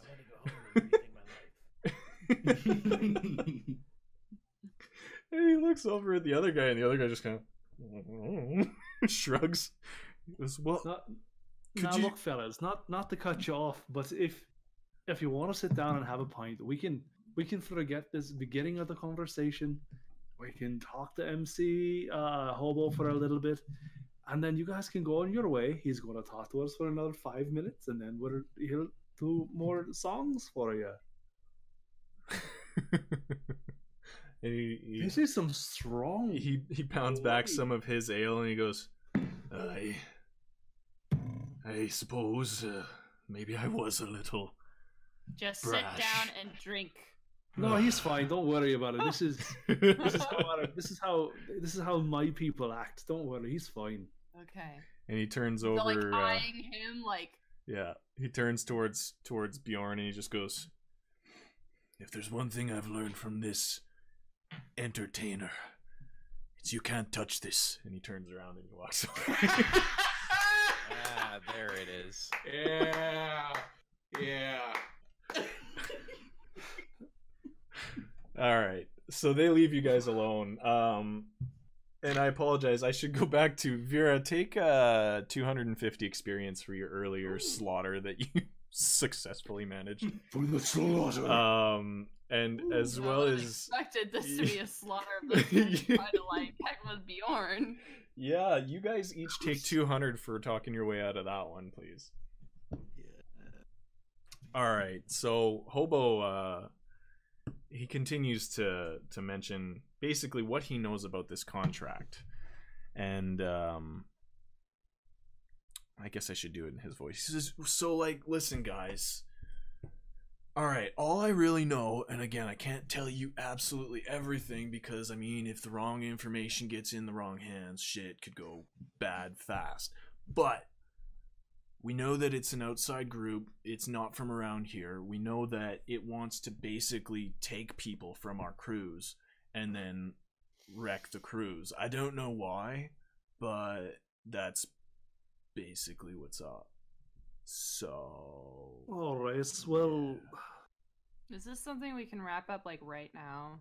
Like, do you have Totes. like a base we can go and infiltrate, and then we just go knock some skulls and leave? Not really, but I'll give you this. And he kind of gives you a written copy of what he's discussed with you guys. And with it is a stack of tickets for the cruise. And the voyage date is in like 3 days. He's like, so you're going to have to, like, again, mum's the word on this one. You're going to have to, like, be guests. Mum's the word? If you know what I mean. He's like, what about... Don't bring my It's- mom into this, please. Yeah, Like, hey, man, that's not cool. Bjorn, it's just a turn of phrase. Don't. It's. Do you remember when I was talking about sitting in bowls of bees? It's kind of like the same thing. But I do not want to sit in a bowl But- of bees. Well, But then don't. Then you Bjorn's don't the talk one about that mum. just said the thing. And what Yeah, about Bjorn's- these? Just listen. You know what? You've I'm peaked. not a smart man. Just Wait, continue you've- talking. I say things. Just go. You've piqued our interest. How about that? So Fair. we'll. I want to smash. That's a little forward of you, but I mean, Not you. I can sign your ass cheek or something. You know what, mean- Bjorn? I think this is a good idea. And I start like climbing on her and like pulling his pants. Just slide it quick before he really realizes what's going on.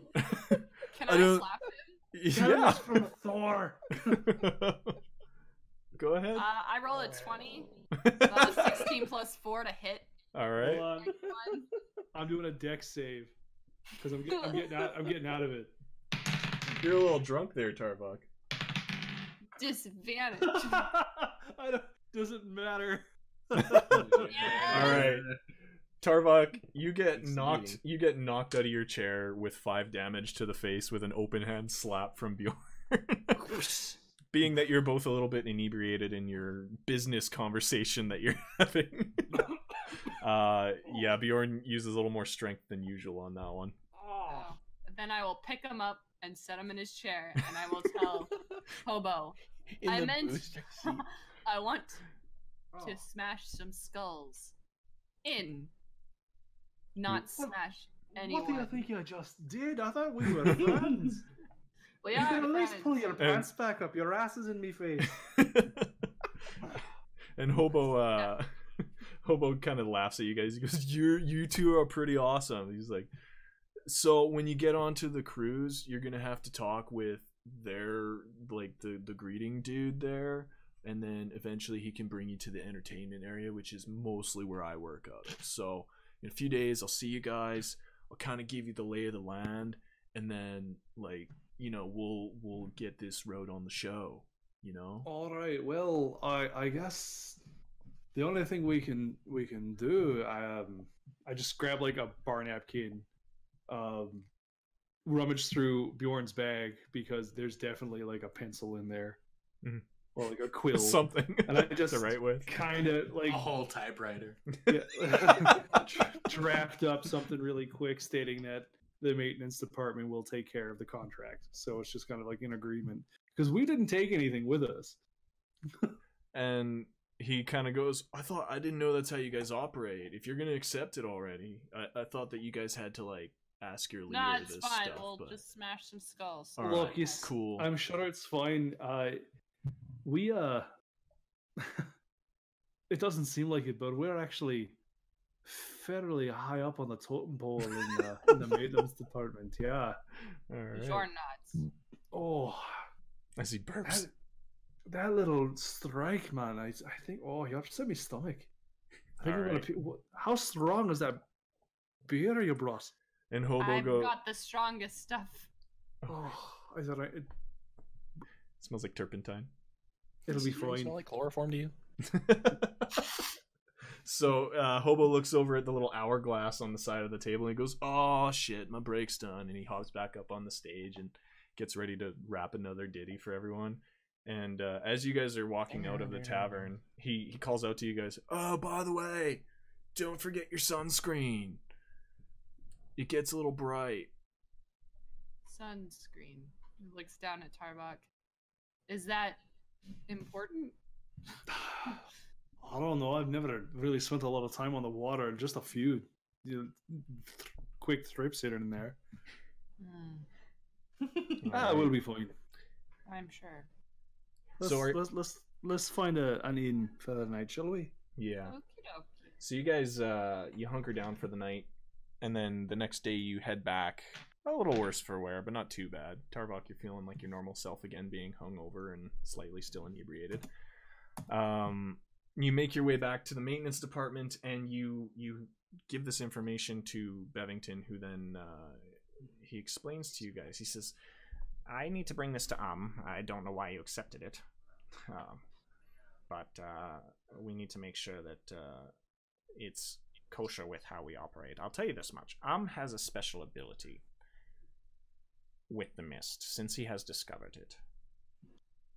He is able to review the contract through his emblem, if you will, and I don't know how he does it, but upon doing so, he often knows if there's something more at play or not. And that is, I think, what sent Mason running on this last one. The reason we took it, Bevington, was this is kind of all new for me. Yes. That's Return says therapy.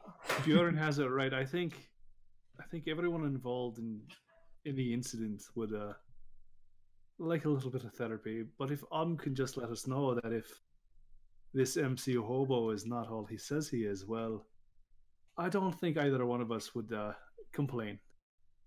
Nope. Interesting. Okay. Well, you know what? Maybe you're right. Maybe just a cruise would be enough to set everyone's bones at ease again. I will work on this for you.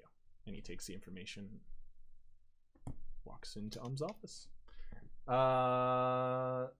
That, I believe, is going to clear your guys' situation. Thank you for avoiding a massive pub brawl.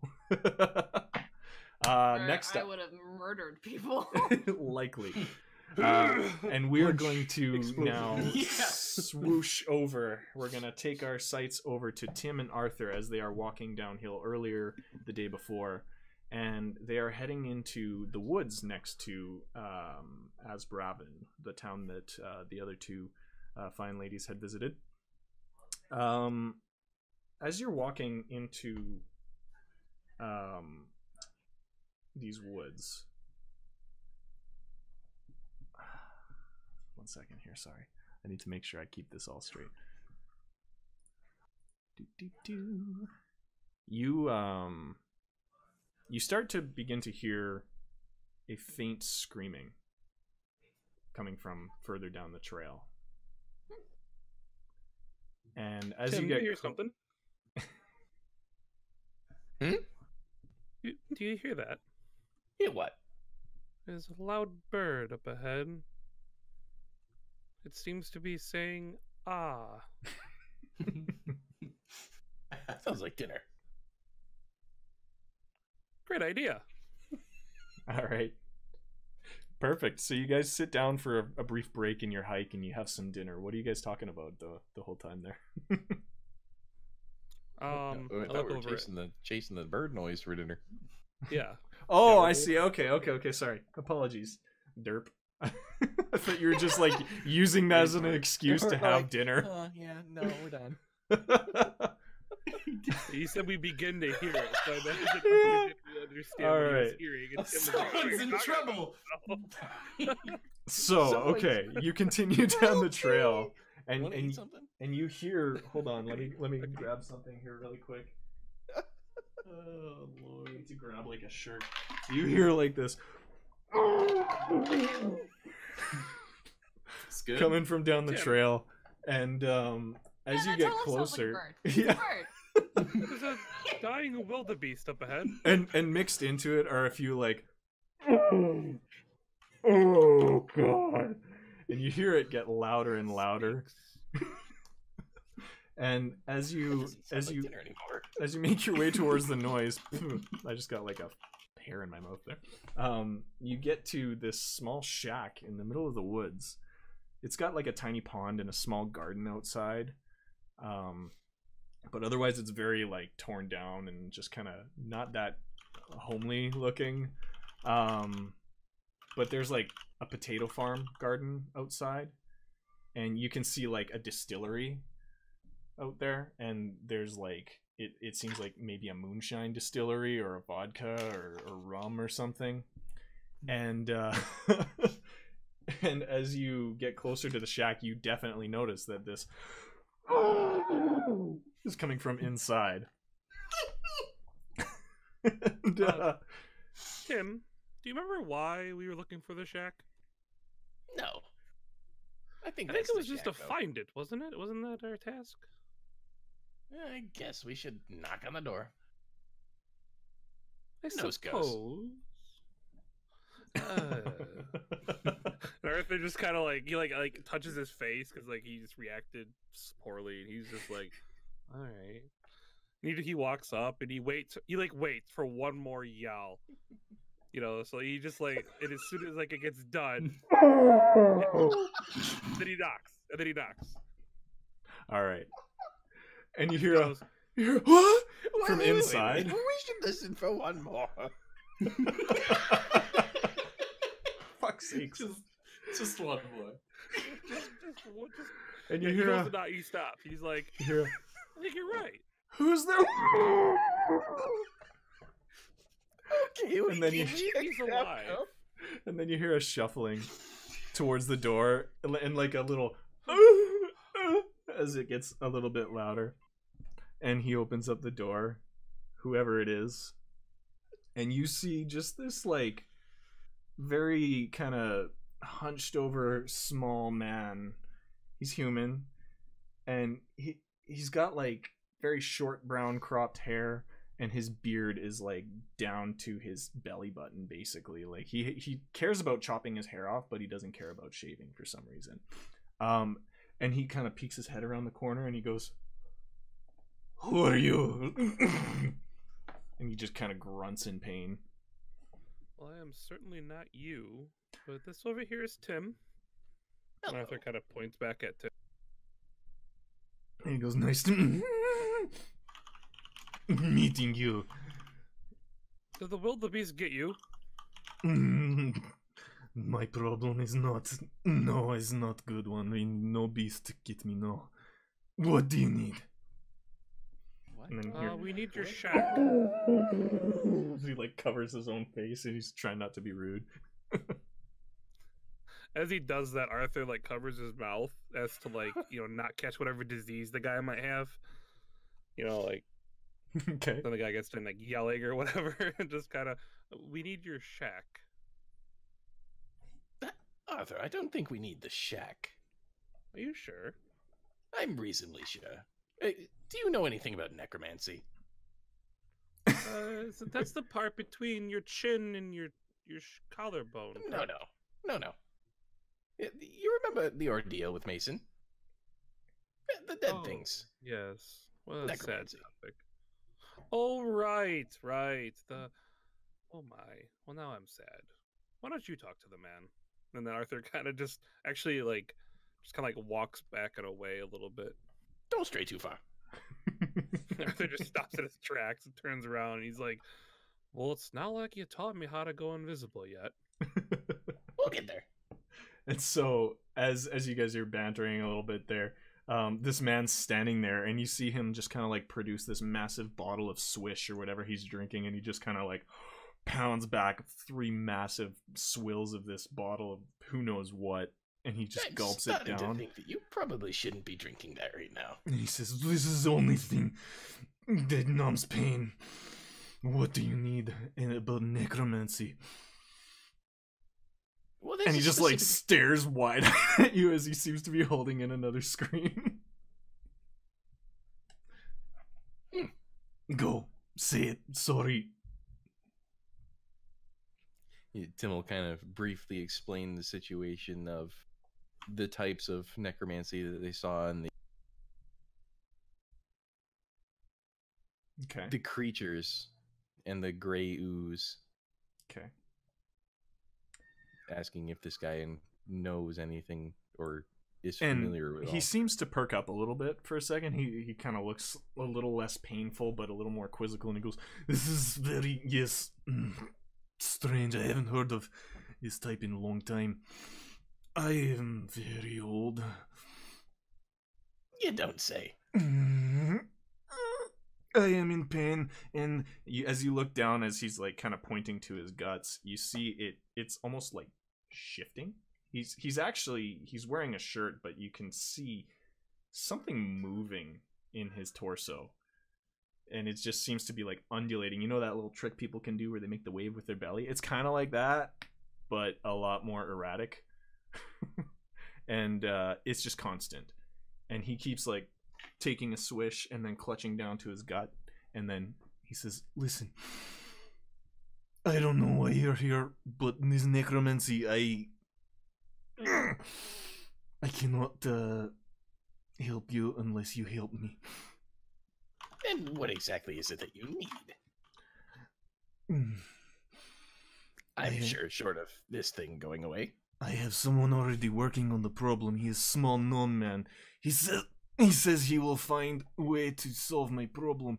I made wish thousands of years ago to never die. It was stupid.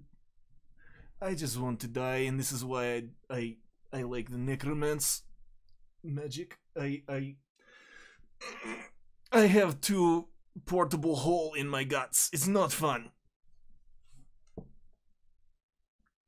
They contradict each other. They swirl and they make black hole in stomach and they eat me, but I cannot die, so I just keep going. He takes another big drink from his whatever he's sipping on. Okay. Sounds like a personal problem. Arthur, any thoughts? Tim's gonna take a few steps back. Any thoughts? Well, I'm beginning to wonder what he is drinking. I see his setup over there and looks quite complex. Based on the accent, I don't want to know. Fair enough. As far as the black holes seem to be tearing apart his insides, well, I mean, that sounds like a problem. Yes, and small known man, he promised me. And he kind of actually offers Arthur the bottle. He says, "Drink." Arthur like grabs the bottle. He's just kind of like switching it around. And Arthur, I don't know if that's a good idea. I suppose you were right. Arthur just kind of like looks at the bottle and then he looks at the guy. And when's the last time you've seen the small gnome man? Last year he said he would go find gin that I made a wish on, and he still has not returned. I gave him information about some magic he had, and that was in exchange, because I am very knowledge, I am very smart, and I... So are you saying that... I Are hope you this saying guy's that you only very- cannot die? Yes, I Me am. too. I am not. I am not able to die, unfortunately. So Arthur, he picks up like a really big rock he finds on the ground. He's just like holding it. And he's like, growing up, I learned, well, if you have one pain, you can numb it with another. So if you'd hold still, maybe we can get somewhere. And Arthur's just kind of like trying to like light up like this rock. He holds up his hand, and you can see like marks where he's basically chopped his fingers off over and over every time they like come back. And he's like, Arthur's just like, "I tried already. Booze is best," and he somehow has another bottle in his hand. yeah. Arthur just kind of like dumps out the one in his hand because he's kind of scared to drink it. And he looks at Tim and he's just like, do you know anything about gin? And I don't think he means... I think he means the bad kind. No, I don't.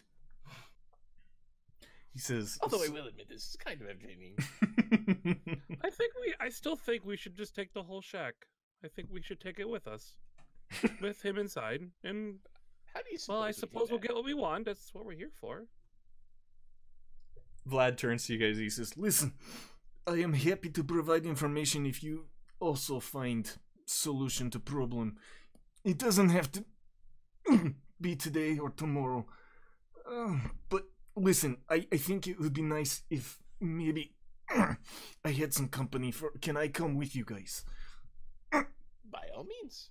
This is what I have been saying the whole time. We take the shack, and oh my goodness, nobody listens to me.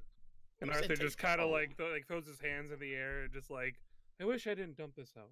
He just kind of keeps the bottle though. He keeps like the big jug bottle or whatever he puts like in his pack. Okay. He says, "Don't worry, I have plenty." And he kind of shuffles around the side of his shack, and he like throws his bag onto this cart that's out there, and you see just like piles of bottles of his hooch that he's been making. He says, "Okay, where are you living? I come and I will help you in adventure." This way. We go that way. Arthur has no idea where he is. Tim, can you show me how to go invisible now? And Arthur's like waving his hands like in the air, like trying to like make it work. Almost. You gotta stick your arms in the shape of a Y. He does it. Now the shape of an M. He does it. Now the shape of a C. He does that too. Now the shape of an A. And he does that one, and then he just kind of like starts like dancing around. Good job, young man. Can you see? And Arthur looks at like the guy who's like dying on the inside, and he goes, "Can you see me?" Tim's kind of just mouthing to him like, play along. You can't see And him. and this gentleman just turns to Tim and he goes, "See who?" You And did he it. takes another drink as he's pulling his cart of keys. Arthur stops, and like he touches himself. He just goes, "Why the gods, I have done it." he just like kind of just like runs off into the woods. I don't recommend that, Arthur. Strips down naked. I'm free. This is how invisibility works. Back when he's completely naked. He's like, "Teach me, Tim. I'm ready." and this gentleman goes, "Oh, this is not fun, but who are you guys? Tell me something about you." We're with the maintenance department. Oh, yes, this is where Small Tim. Gnome Man is from. Yes, you're talking about Bevington. Yes. I can't pronounce Well, that this one makes very good. sense. That's where we're going. Where are you from? Well, I'm from Baldur's Gate. More of the upper echelon area, but that's a story for another time. And this here is Arthur. He's Hello. invisible. And Arthur's like right in the guy's face. He's just doing this with his hand. Like just. Here he goes, "Yes, nice to meet you both. My name is..." Nice to meet you.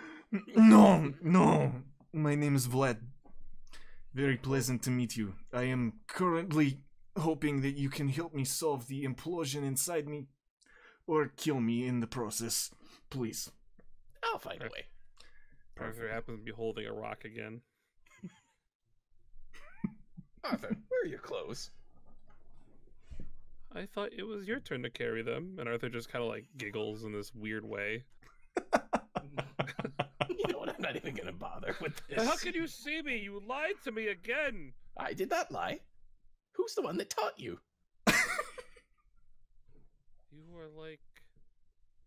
You are like an enigma within an enigma, Tim. You'd make no sense. You think the man that taught you to be invisible could not see you while you're invisible? Where is your logic in that? Just Does covers this mean I himself will up. always be able to see you?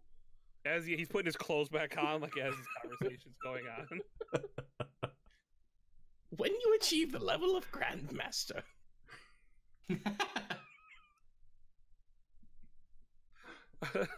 Arthur summons his unseen servant and starts yelling at him to like make notes of all of this information. Take a ladder. And to like remind him later of this like this horrendously amazing thing he's just learned from the almighty Tim. He's very excited that he thinks he's learned something important. Perfect. All right. Someday this information will be invaluable. So with a semi and sometimes naked Arthur and a pranking Tim and a screaming Vlad, you all make your way back up and meet with Bevington. And Bevington, upon meeting Vlad again, so yes, you. How have you? Bevington, he missed you. Bevington, I apologize. We did not bring the shack with us. That's not what I asked for. Anyhow, but I appreciate you bringing the source of information to me. Listen, Mr. Vlad, I would appreciate if you could help us with this situation. I promise you I've been searching for a solution to your little conundrum. However, it's not high on my priority right now until we can figure out what's going on with a life that we need to save. I would appreciate if you could provide us with your wisdom in the time being. And Vlad just kind of... Yes, no, man, I will help. I heard... I would love to meet him, Alistair. That is a wonderful idea. Is he back? Bevington's... Alistair is still currently working in the medical bay. I don't think it's probably wise to disturb him. No, not now, but soon. I'm sure there will be a meet and greet. All right. Arthur would love to show off his invisibility. I've learned so much. And he starts like taking his shirt off. Not now, And Arthur. he just like stops. Yeah, he puts it back on. He's like, good idea, but we must only teach certain members this amazing ability. Now you're learning. But I think the tiny gnome man should probably fix our new friend. I think that might be a good idea. Well, fixing him involves ending him, so we need his information. Yes, quite. We're gonna have to put that one on the back burner for now, but I promise we will work on it, Vlad. We'll just get him more alcohol. He'll be okay. We have plenty of that. Is Tarvok stash around? I suppose there's something very, very powerful in there. We can always find out. Test out your invisibility to sneak into his room. Oh no, I pick the lock all the time. I'm sure I can just Ooh, big reveal. All right. So with that, you all have returned from your tasks that Bevington had for you. And I think this is probably a good point to leave it. So far, Mason is stable, as far as you can tell. Vlad is this very interesting character that you have just met. He's stable. You have received a contract from MC Hobo himself. And no, Vlad's very much not stable, actually. And Vera has been discovering that some of these powers are pretty useful when it comes into a pinch. So, yeah, I think that's going to be the end of the interlude for now until you guys are ready to go on your cruise. Nice. So we'll leave Beach it at that. episode! Yay! We're going on a cruise. Shades. All right. Yeah. So thank you again, everyone, for swinging by. For those of you who listen after the fact, I know that the namesakes of the people that we brought in here are not here live right now, but that's okay. We want to thank you guys for all your support that you've had. And there are more of you that I plan on thanking in the future. I think there were three people that we thanked tonight. It was Big Z, we had Vlad, and we had MC. All thank you for your guys' support. Thank you. Yeah. Moving forward, we will see you all again next Tuesday. And Yeah. I think it would be fun to try and get that After Hours podcast in, but we'll talk about that. We'll figure it out. Schedules And, permitting. Yeah, schedules permitting. So we love you guys. Thank you so much. Have a great, great week. We'll see you all next Tuesday. Later, peeps. Bye. Thank you, everybody.